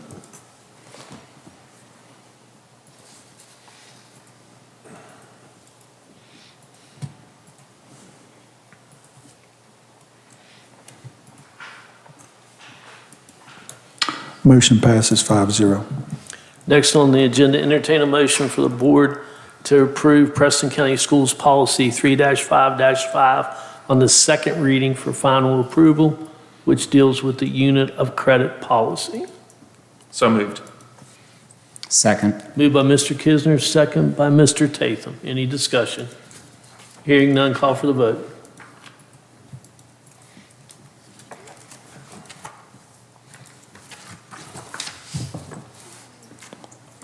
Voting is open.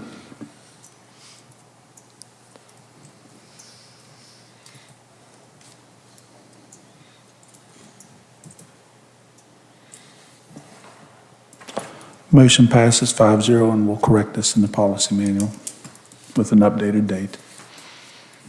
Next on the agenda, entertain a motion for the board to recommend the board to approve Preston County Schools Policy 3-8-9 on second reading for final approval. This deals with dual credit courses. So moved. Second. Moved by Mr. Kisner, second by Mr. Ziegler. Any discussion? Hearing none, call for the vote. Voting is open.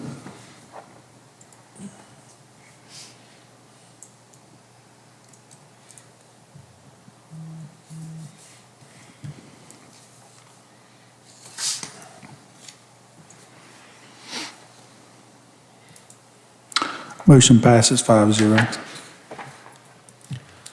Next on the agenda, entertain a motion for the board to approve Preston County Schools Policy R8-39-9, retired teachers as substitutes in areas of critical need on the first read. I'll make that motion. Second. Moved by Mr. Ziegler, second by Mr. Kisner. Any questions or comments?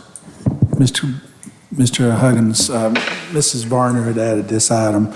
This, we had to identify certain areas that will allow for teachers to work beyond 100, they can work and extend it beyond 140 days beyond what they're typically permitted.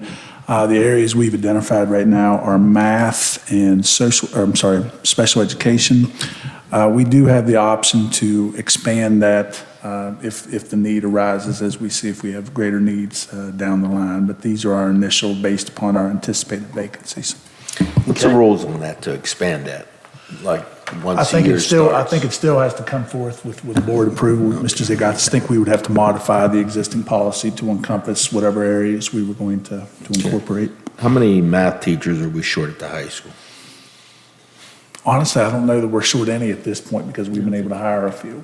Okay. I think that's what she said last meeting. Yeah. I can double check on that, Mr. Ziegler, but I know. I was curious. Yeah. I'm just happy we're filling the spots. And we had some instances this year where we had retirees working in full-time capacity. I believe we were one shy this year. Any other discussion? Call for the vote. Voting is open.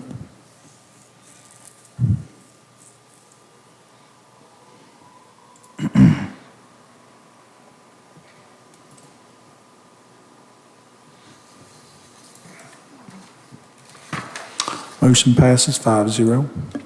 Next on the agenda, entertain a motion for the board to approve Preston County Schools Policy R8-39-9-A, employment of retired bus operators as substitutes in areas of critical need and shortage on the first read.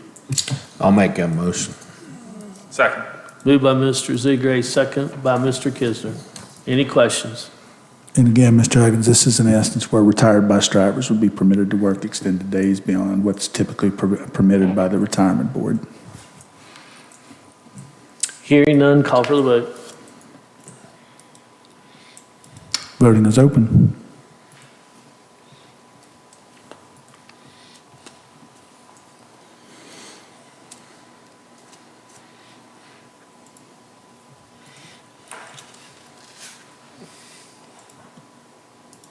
Motion passes 5-0.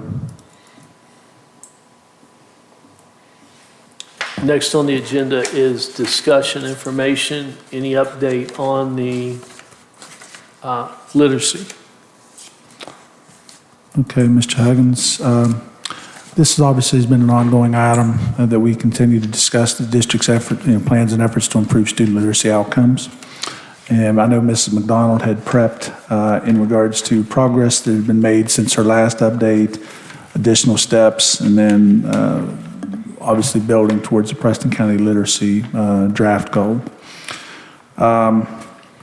If you look through the items, progress made since last meeting, they've been able to draft a scope and sequence that was sent to all K-3 teachers to provide, and was provided for feedback. A draft of a literacy plan template for schools has been prepared for July workdays with curriculum teams. The existing faculty senates, I think, were tasked with making sure that they had an established curriculum team that could continue to work on that initiative through the summer.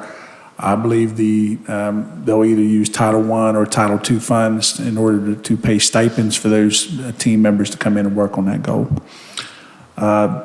The HMH adopted literacy curriculum trainings that were held at the Board of Education for all interested teachers on June 5th, 6th, and 7th. I was out of the office last week, and Mrs. McDonald, I don't know, was there anything you could add to that training in terms of Well, we had a lot of teachers come participate in Into Reading. I think when we initially adopted the curriculum, they'd had a virtual training that was pretty brief. So we were able to bring in a trainer to be with us for full days in person. And so the teachers said they really appreciated that. We had a good turnout. At the bottom of this, it says 65% proficient. Do we have any idea of numbers of where we're at right now as far as proficiency, just in general? we can't disclose? Not on GSA, no. iReady, we're looking at like 35. Depending on which metric you look, somewhere between 35 and 45, because it depends on whether you look at current third graders or current kindergartners, but somewhere in that range. Okay, thank you. And Mr. Chico, I'm sorry, yeah, in regards to the general summit, of course, we're still embargoed, so we can't release any information related to that, but we can speak to our already results. That GSA, is it August when they release it? I forget. Typically in August, they'll have a superintendent's meeting, and then that's when I'll be able to come back and provide you all with an update in terms of our standing on the scoreboard or the scorecard metrics that are developed by the State Department. If you look at some of the next steps, Ms. McDonald is going to continue to coordinate with those school curriculum teams for the development of literacy plans that will ultimately be brought forth before the board. The impression I was given is the board wanted to have written plans that were submitted by the curriculum teams for potential review rather than necessarily. If any teams want to come before the board, they're certainly more than welcome and encouraged to. But the idea was, and I know that we wanted a compilation of written plans developed by those curriculum teams. Am I correct on that, Mr. Tatham? Mm-hmm. Okay. Obviously, continue to finalize the scope and sequence that's going to be developed and utilized in district classrooms. Completion of aligned assessments to match the scope and sequence. Professional development for all K-5 teachers in August to cover literacy expectations. And the development of several guiding documents, whether they are best practices aligned to the science of reading, a glossary of terms, sample classroom schedules, list of available resources and teaching tools. So there's much work to be done towards that end. And then the continued efforts in regards to the literacy goals with stipulated.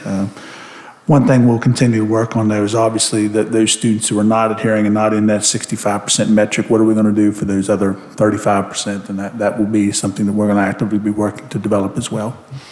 I'd also I still don't have the explicit guidance from the Third Grade Success Act of when we get to those third graders, what is considered success to move on and what's not. So I think once we get that really detailed description of what the state's looking for, we'll include that in our work as well. Agreed. Yeah. Okay. Would there be anything in these drafts, like the scope and sequence, the literacy plan template, would there be anything that you would be opposed to us seeing those? Like, I assume you have them in digital format that you could forward us what was sent out? Yes, I'll send you all of that. Right, I send it to teachers first, and then as soon as we have what we think is a pretty polished document, I'll send it to you guys next. It's basically a compilation of versions of the scope and sequence tailored for our county and the way our teachers want to teach it. So we're pulling from our adopted curriculum and several other tools to tweak it to be exactly what we want. But yes, I will send that to you guys. Okay. Thank you. Okay. I just have a couple questions. First of all, thank you for everyone who's working on it. And I appreciate, Mr. Martin, you saying that you're also working on the 35% beyond the 65%. Sure. But why can't we have a goal where it says, okay, by May of 24, 65% is proficient at the end of kindergarten, and then by the end of May of 25, we still have 65% in kindergarten, and then 26, we're still at 65% at first grade, and 27 by year 2027, 65% in second grade. That's basically, we're acknowledging that we don't think that those kids are ever going to learn to read if they don't learn to read in the beginning. Well, but I would say too, and Ms. McDonald, you can add to this if you want, but I mean, I think part of it is we're seeing regression levels from kindergarten moving forward. So I think, to be able to maintain at a certain level, there would be certain value in that. And I think that would be, definitely progress because we're typically seeing regressions. It's not, and that's not just a Preston County Schools thing. That's a state, that's a national trend that we're seeing regression over time in terms of proficiency levels of math or reading. And it's especially we're seeing a pretty big drop in kindergarten to first, and we've been looking a lot at that because our kindergarten scores are pretty high according by the iReady metrics. And what we're realizing is kindergarten, like when you look at the scope and sequence, kindergarten has about a third of the skills that first grade has in their scope and sequence of what kids should accomplish in a year. So by keeping 65 every year, I mean, we're going to be disrupting a trend that's been happening forever, and kids getting more and more gaps as they get older. So it's going to be a major challenge to keep 65% each year. It's not going to be just keeping those kids, happy and good and moving them up. It's going to be a lot of work. And what about going back to the conversation we had with Cardinal Pediatrics of using the different screeners? Yes. So why can't we get a higher percentage than 65%? I still go back to that's another way of saying that we're acknowledging a 35% failure rate. We have done a lot of research on what other places are using as far as a goal of this kind, and we've looked at, the highest performing districts, and nobody has higher than this. We don't think it's reasonable to look at higher than this. You feel confident in that? I mean, that, I mean, we saw one of them, we looked at the goal that Utah set, and they set 70%, and their current NAEP scores are like double what ours are percentage-wise. So to set higher than that, I don't think is attainable in 5 years. But you also have a disclaimer at the bottom, they'll be reviewed annually. Yes, so if we,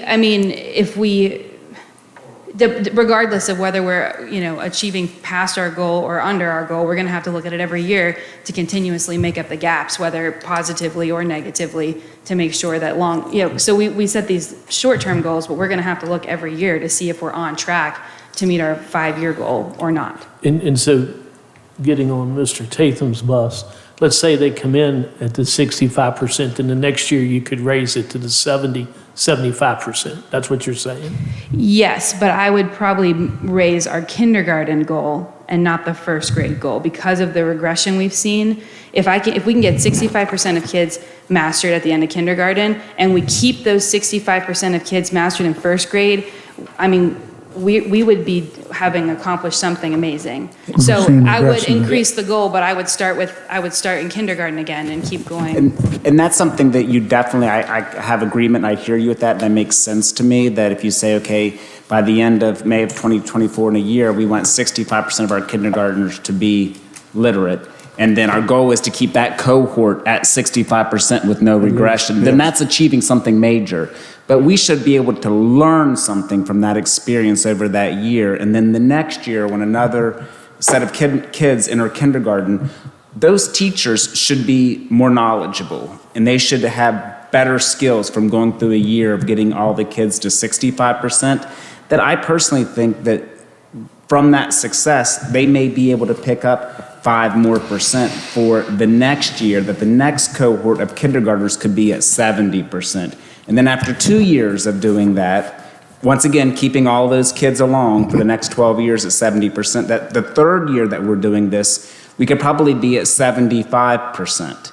We have to have, I feel, from my perspective in business, we need to have a vision, something that the whole community can get behind, because this job is much bigger than what you can do and what our school system can do. It's probably going to involve churches and families and scout groups, to get a whole community behind the fact that we need to get kids reading, but we also probably got to look at, are we teaching cursive writing and doing it with fidelity, where we're getting kids back into it, maybe a little less devices and more tangible, but we got to see growth. We can't just flatline at 65%.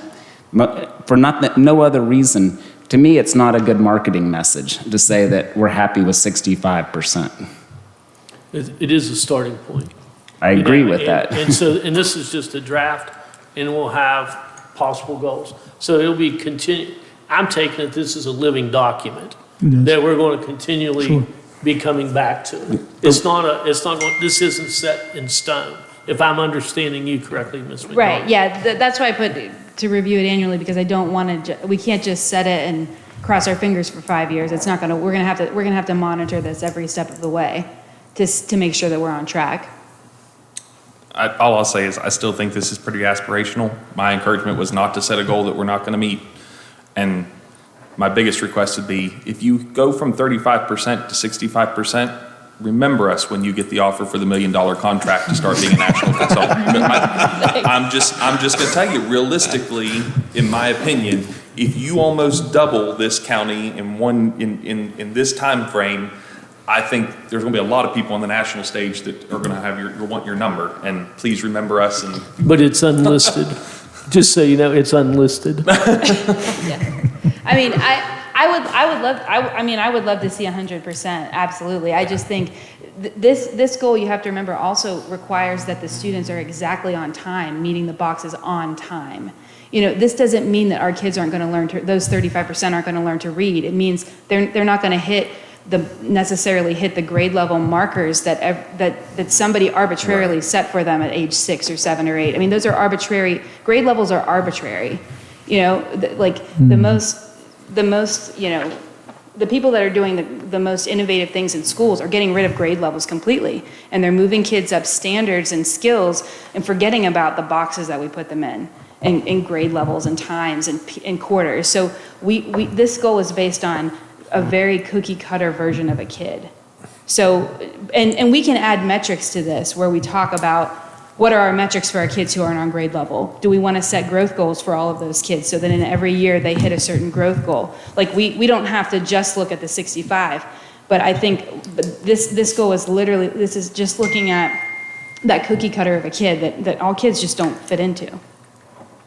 And I understand that, but yeah, I think you understand where I'm getting at too, is that if we can achieve 65%, then that's going to be a gigantic morale boost, I think, not only for those kids, but for those teachers and for our community, right? Oh, absolutely. And we learn from that as a whole institution that the next year when we replicate the model, we should learn something extra, total quality improvement. I agree, but kids are still kids, and they're still coming in with the same developmental needs or, you know, delays. Like, kids are always going to be kids. No matter how good we are, we can give them what we have. Right.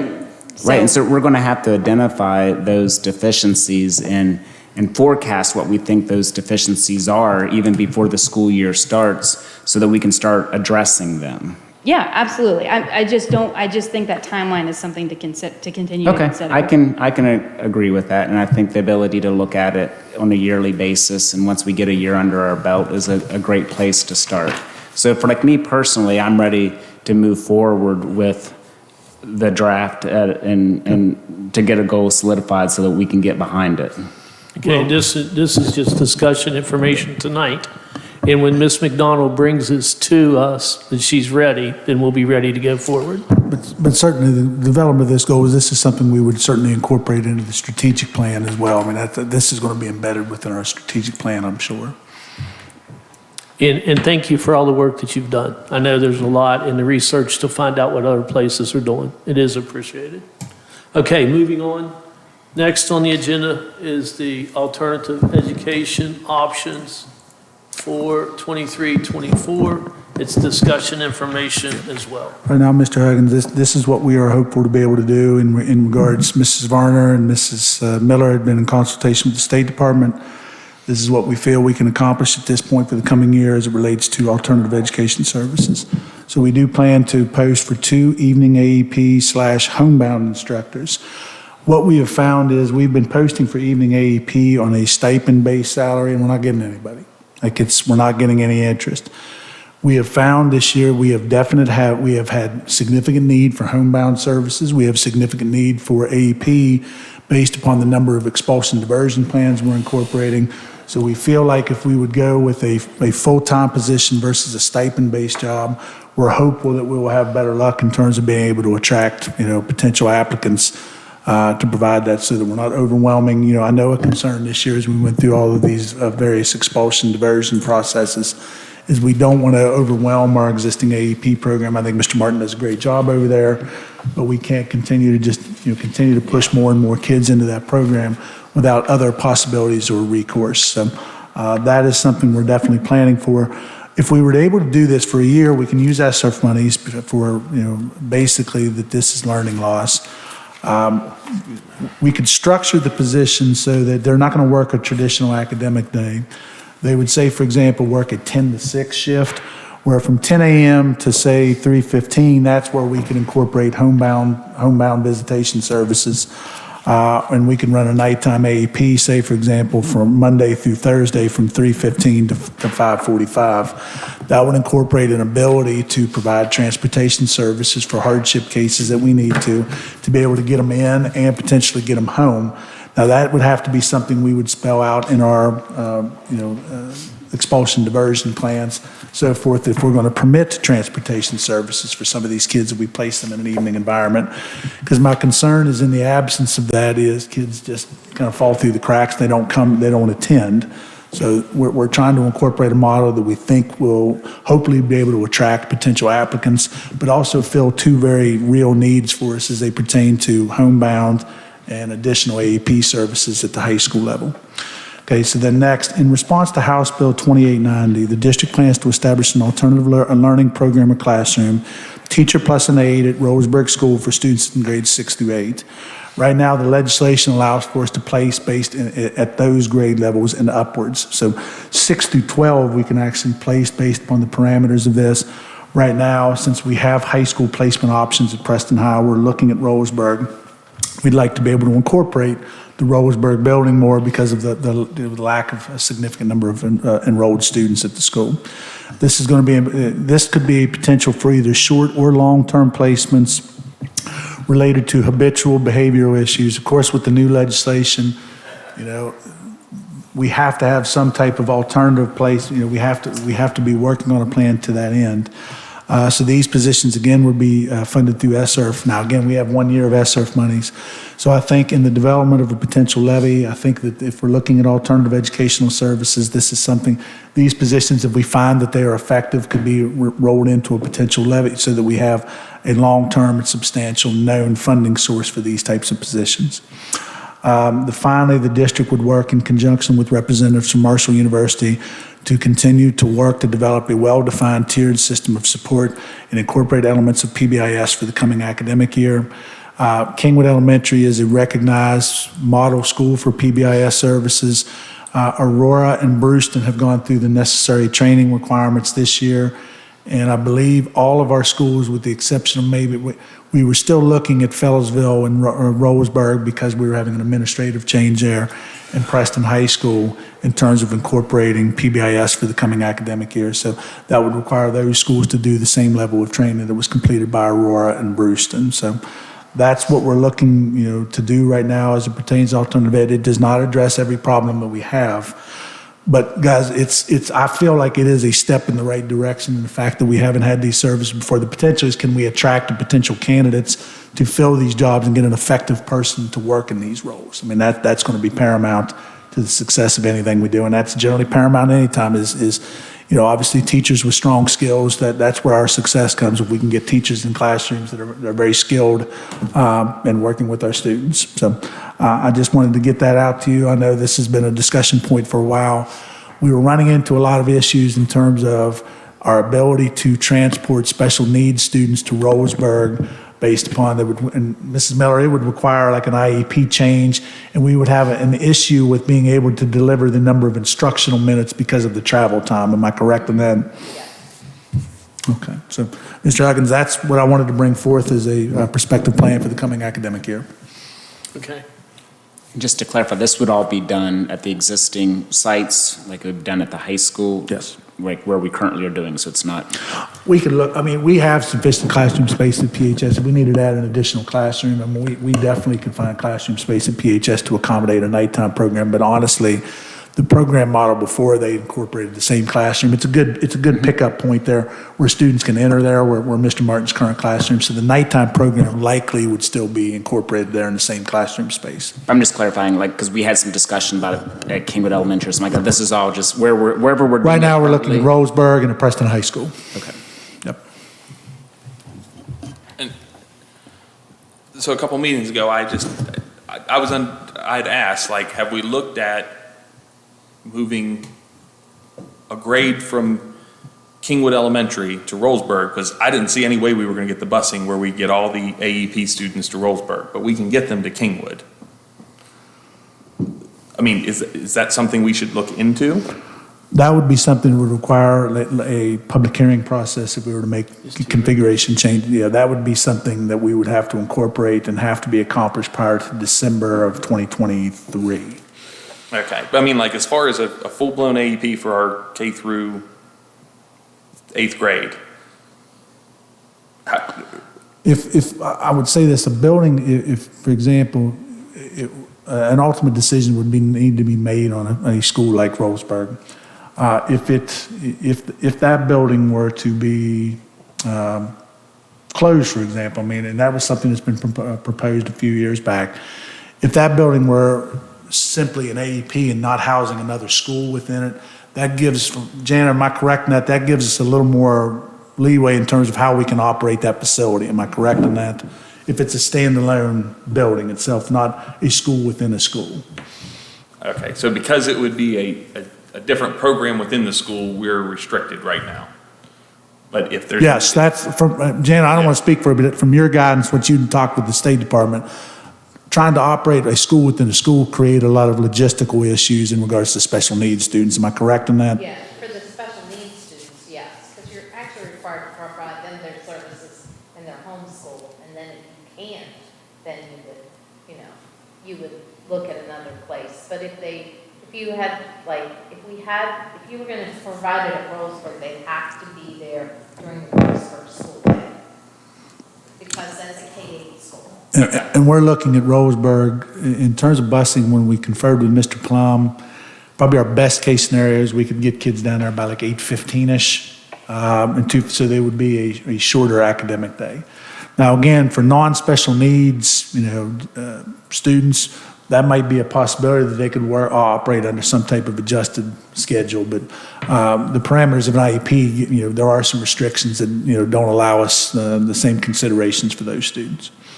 Okay, do we have any other buildings that are not being used in any way?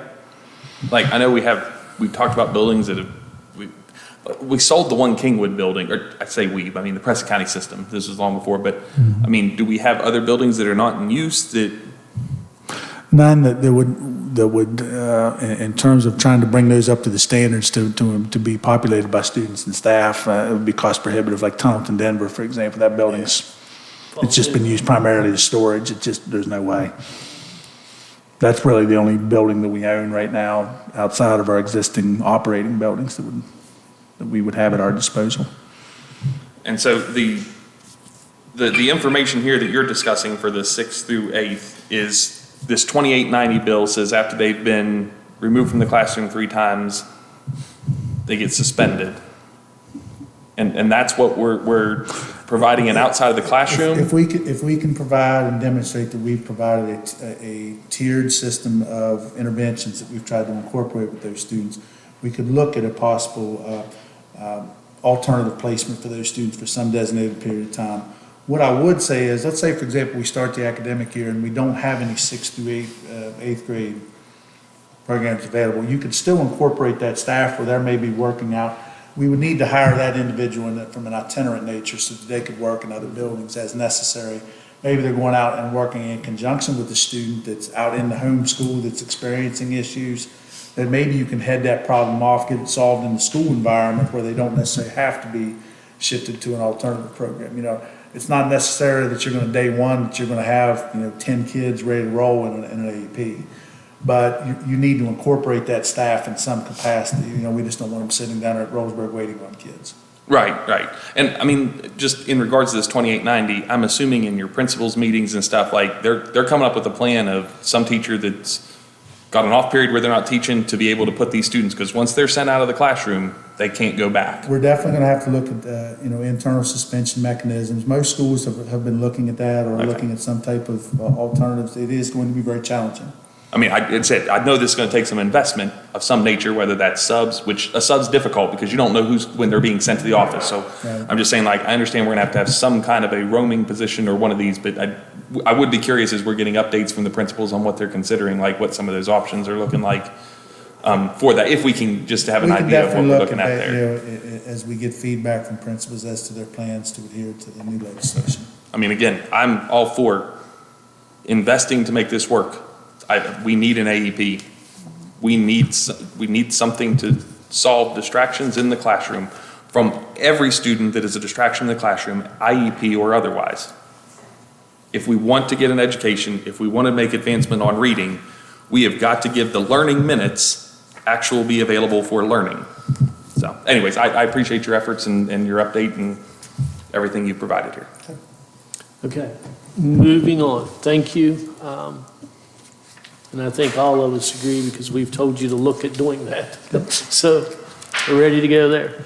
Okay, next on the agenda, entertain a motion for the board to approve the request for select district teachers to pilot Ready Math for 23-24 academic year.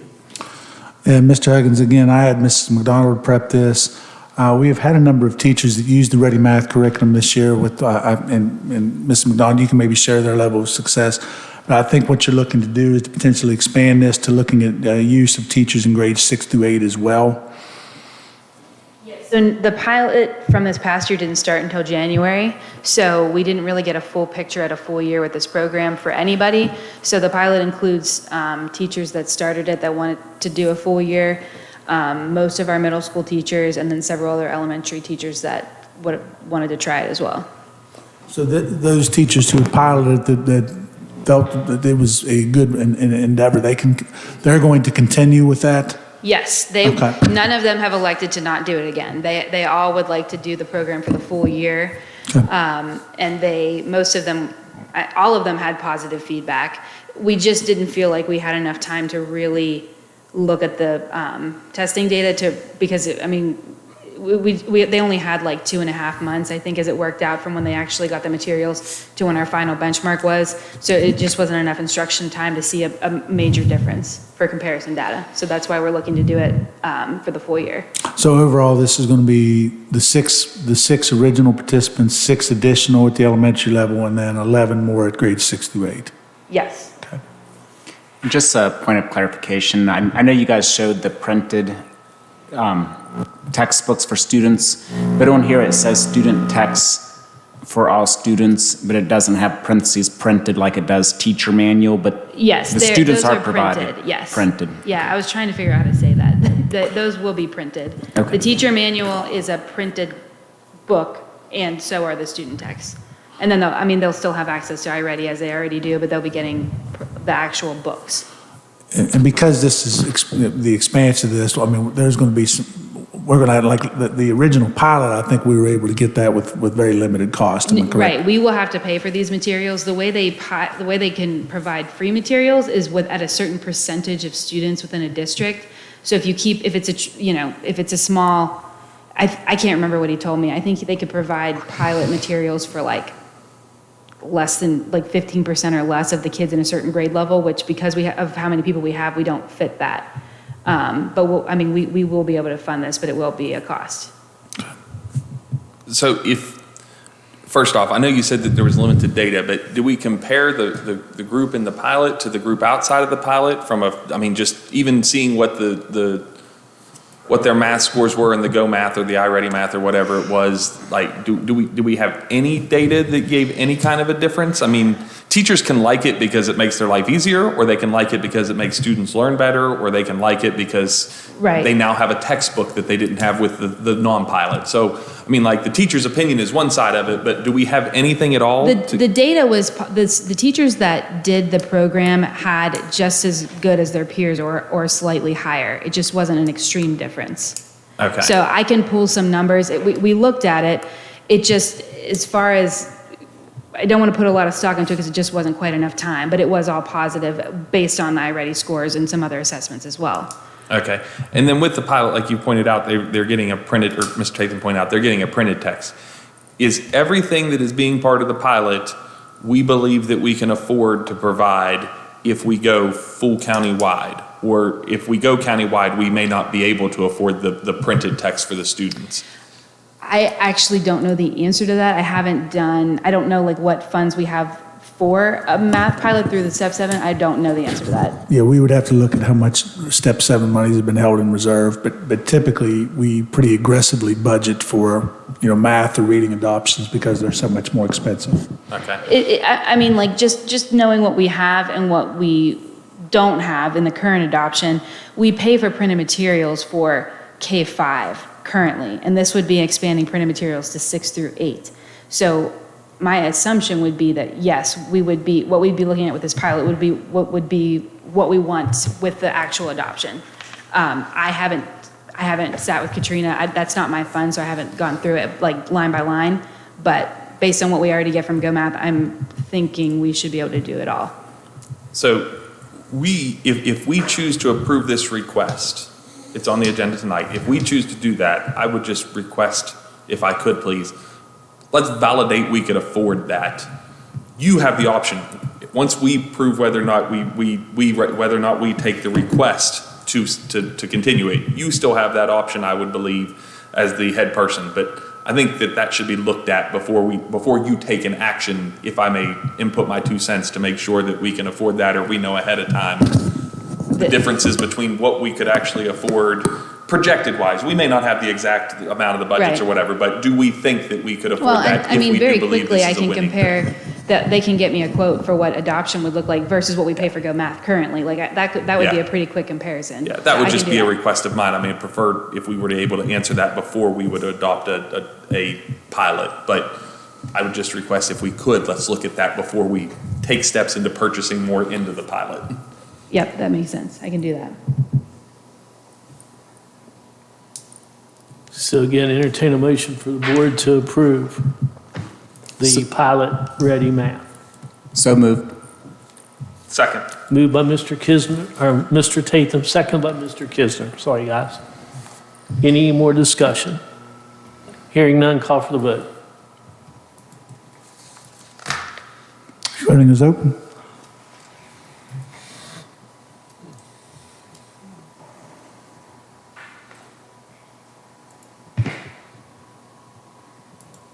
Motion passes 5-0.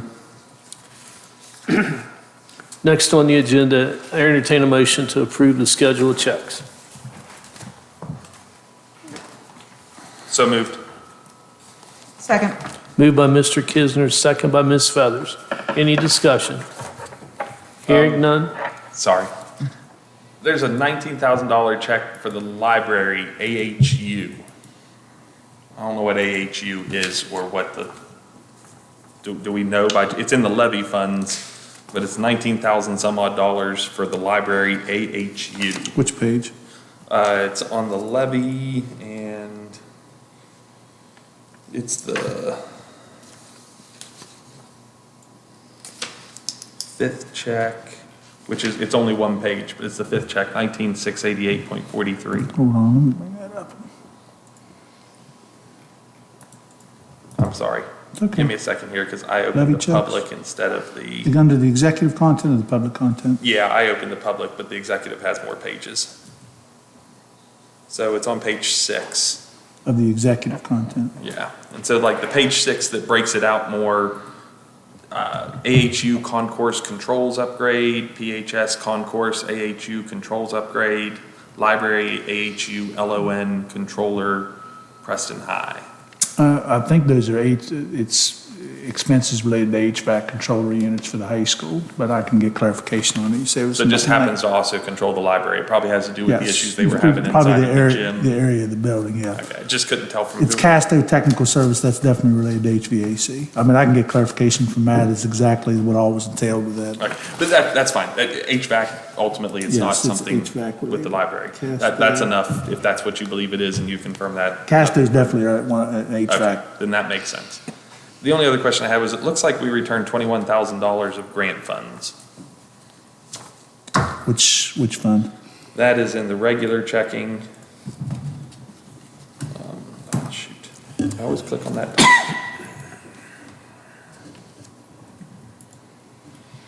And it's the last 3 checks to the West Virginia Department of Education. The first one says $20,790.98 of grant funds returned. The second one says $1,008.23 of ESSER or ESSER Okay. funds. The ESSER was required through our audit. There was an expenditure that the audit team felt that it was possible that people outside of the scope of parents and guardians had participated. And based upon the outcome, we were required to refund $1,000. The other $8 and change related to, we were charged by a vendor who is no longer in business. We were charged $8 and some odd cents for tax that had to be refunded to the ESSER fund. Those funds had been closed out, so we were directed to refund the department for the valuation of, it was $1,000. And the second one was for $8 and I believe like 23 cents or something to that effect. That was required through our SRF 2 audit. Okay, which I thought ESSER was closing out over the next year is what they had advised. But you're saying that you believe that this specific This was different fund. rounds of funding. Okay. We've gone through an audit for funding round 1 and round 2. In round two, we had to provide some additional training to our administrators and central office officials in regards to, there were some financial compliance issues, again, purchase order sequencing, things of that nature. So we had to provide training, and then we did have to do a limited refund.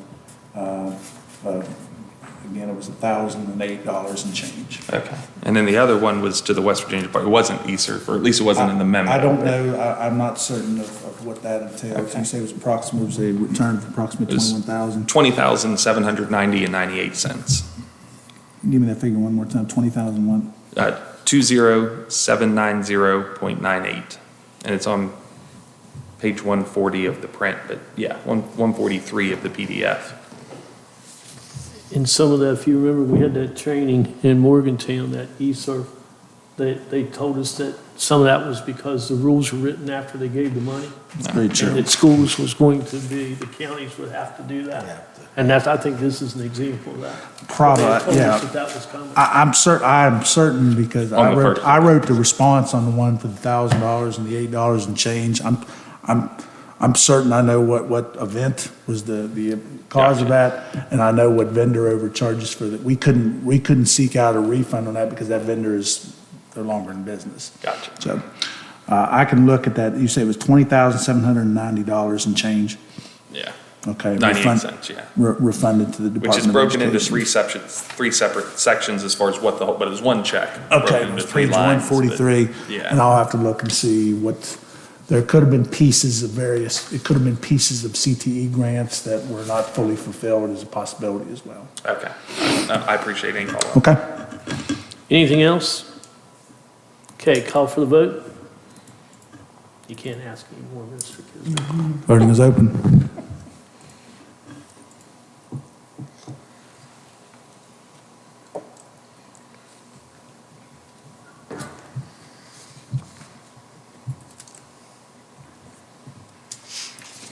Motion passes 4-0 with one abstention.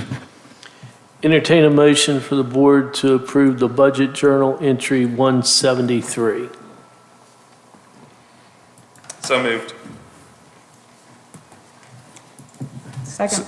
Moved by Mr. Kisner, second by Ms. Feathers. Any questions or comments? Hearing none, call for the vote. Voting is open.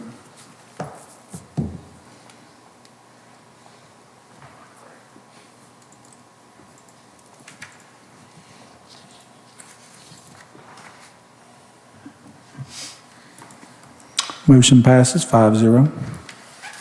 Next on the agenda, entertain a motion for the board to approve the revisions of the 23-24 supplemental salary scale. Mr. Huggins, I would say that there's elements of these updates related to approval of the professional agenda, so you may want to, Move there into may, after there, that. there may be consideration to that. Okay, so since nobody moved, can I just skip on down the agenda?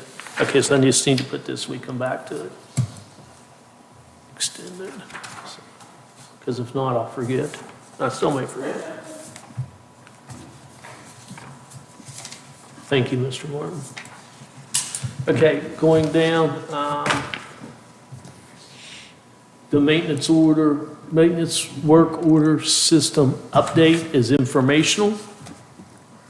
So we'll go on from that, unless there's any questions. And at the first meeting in July, we'll work to have a compiled year-end total from July to June 30th. Okay, next on the agenda is recommend the board approve the submitted bid by, let me find it here, he called me today and I forgot. Mansueto. That's it. Because I tried to write it down so I could spell it. I'll To make that complete- motion. Sorry. Okay, just 1 second, to complete roof projects at Kingwood Elementary School and Preston High School. Moved by Mr. Ziegler. Second. Second by Ms. Feathers. Any discussion? Hearing none, call for the vote.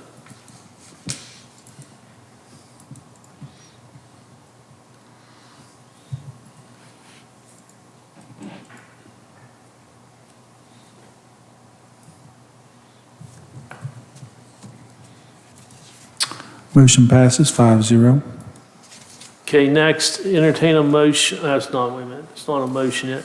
And we have a discussion first as far as the board meeting to reschedule from 6:26 to 6:29 at 6 or at 6:30 at 10 due to Mr. Martin, Mr. Kisner, and Mr. Tatham being at Model Schools Conference.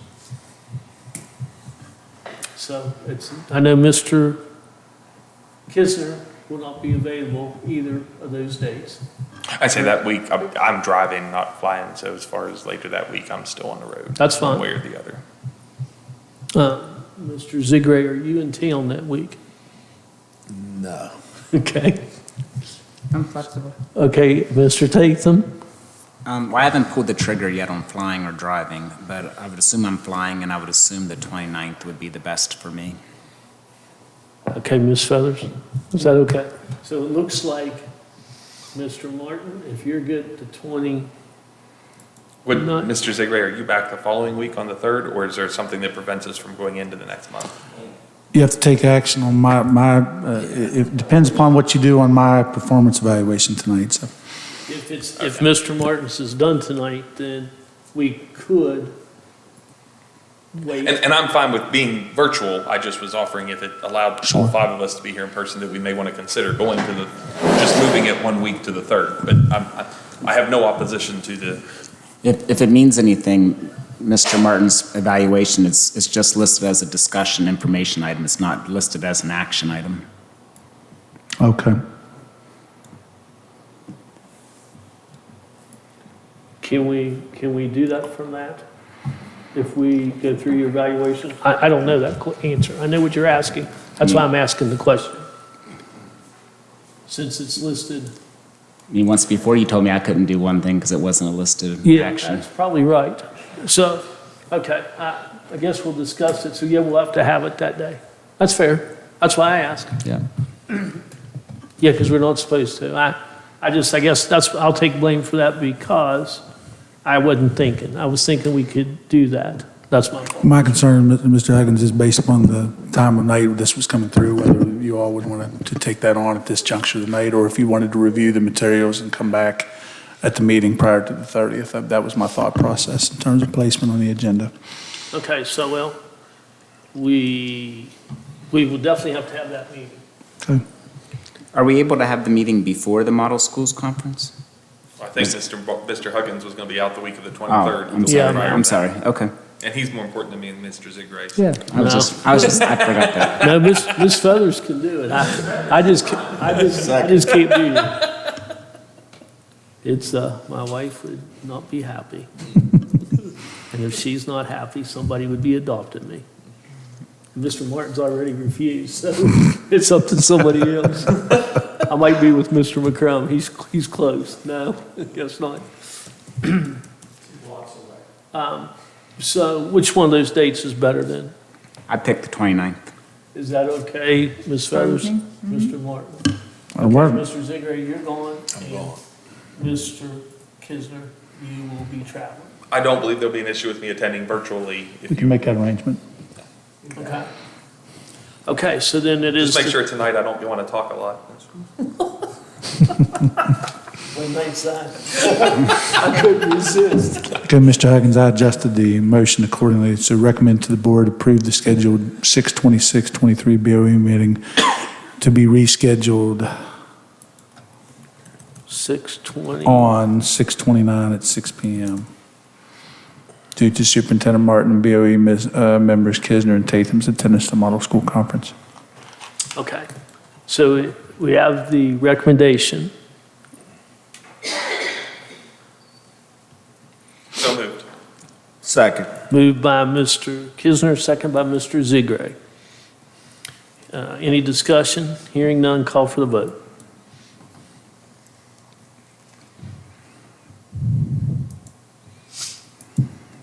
Voting is open.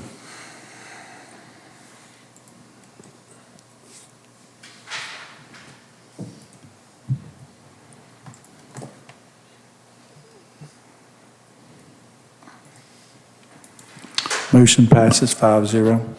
Mr. Huggins, I would say too, that'll adjust the date in terms of when the board's agenda is made available based on the required timelines. So I'll advise you all either by email or text to let you know when the agenda is published.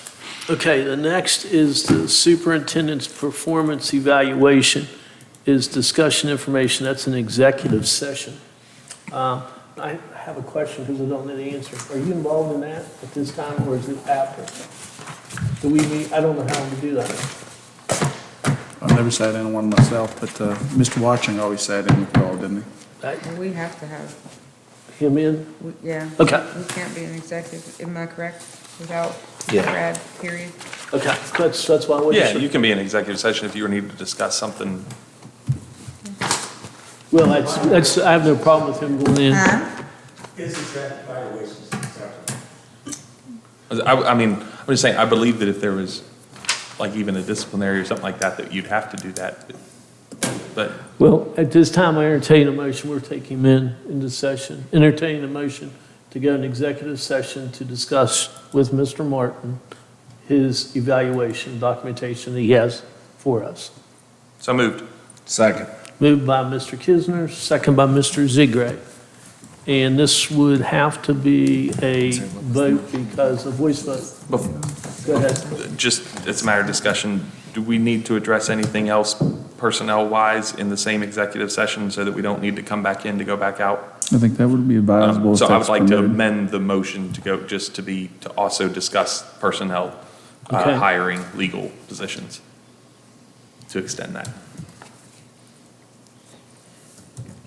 I'll need a Okay, we have an amendment to also include legal issues related to personnel by Mr. Tatham, second by Ms. Feathers. I mean, Mr. Kisner. I'm sorry, Mr. Tatham, you're giving me that look like you've had enough. Honest, there's nothing in this I except just want you to know, you're the only one he apologized to. I know, but you didn't get the look. I got the look. And I swear, it's just iced tea. Because I just want to make sure I'm correcting this. The original was to go into executive session.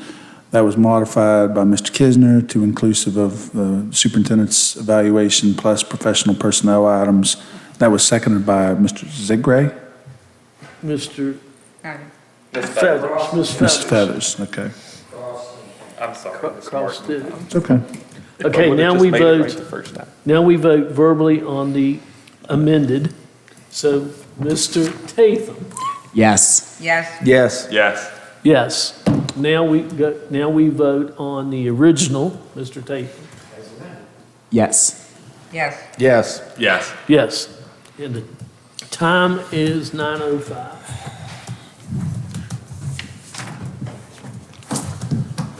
So when we come back, there will be no report on the superintendents because it's only a discussion.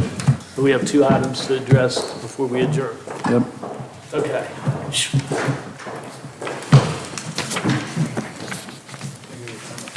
I'm just curious why you confused me with Mr. Kisner. Because I looked down at you and it sticks on my mind. Yes. Give me a call Wednesday, when I can come see you. Please. I won't take that iPad with me.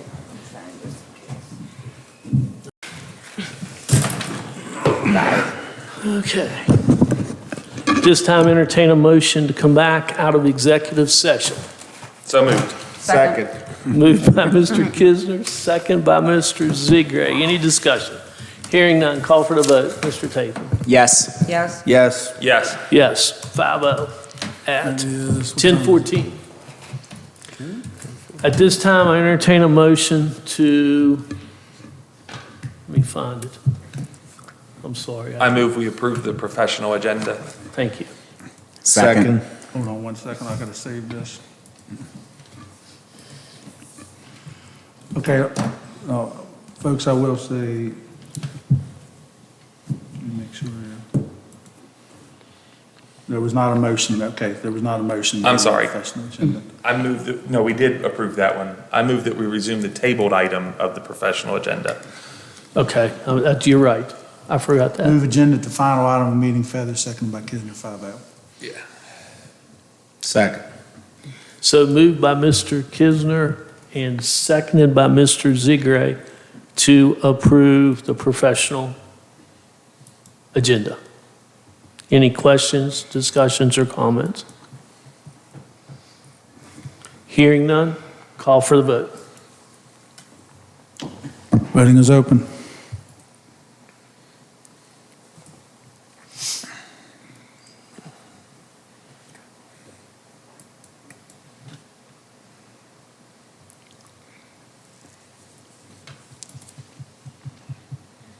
Motion passes 5-0.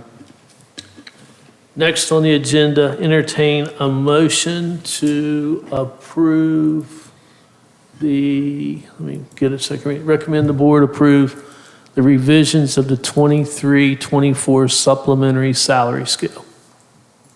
So moved. Second. Moved by Mr. Kisner, seconded by Mr. Tatham. Any questions or discussion? Are we approving the yellow highlight items? Yeah, those are the only stated updates, Mr. Tatham, are just the yellow highlights. This document would have been verbatim to what you had approved probably a couple meetings ago. The only thing that's changed, I think there were one of the positions that was on tonight's agenda, it's whatever's in yellow, I can't be honest, I'd have to look here real quick.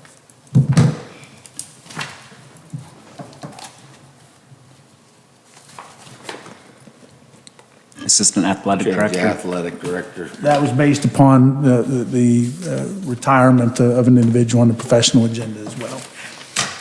Yeah. So I think it's related to the AD position and the safety position, yes. Okay. Thank you. Any other questions? Hearing none, call for the vote. Voting is open. Well, now it is.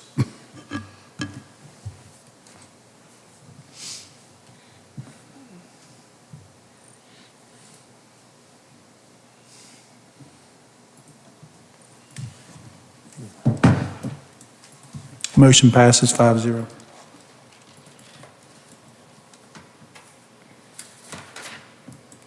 Okay, anything to be placed on next agenda? Mr. President, I move we adjourn. Second. Okay, so the motion by Mr. Kisner, second by Mr. Zegray. Any questions? Hearing none, call for the vote. Just a reminder, the next meeting will be June 29th at 6 p.m. And you'll notify the press. I will. Voting is open.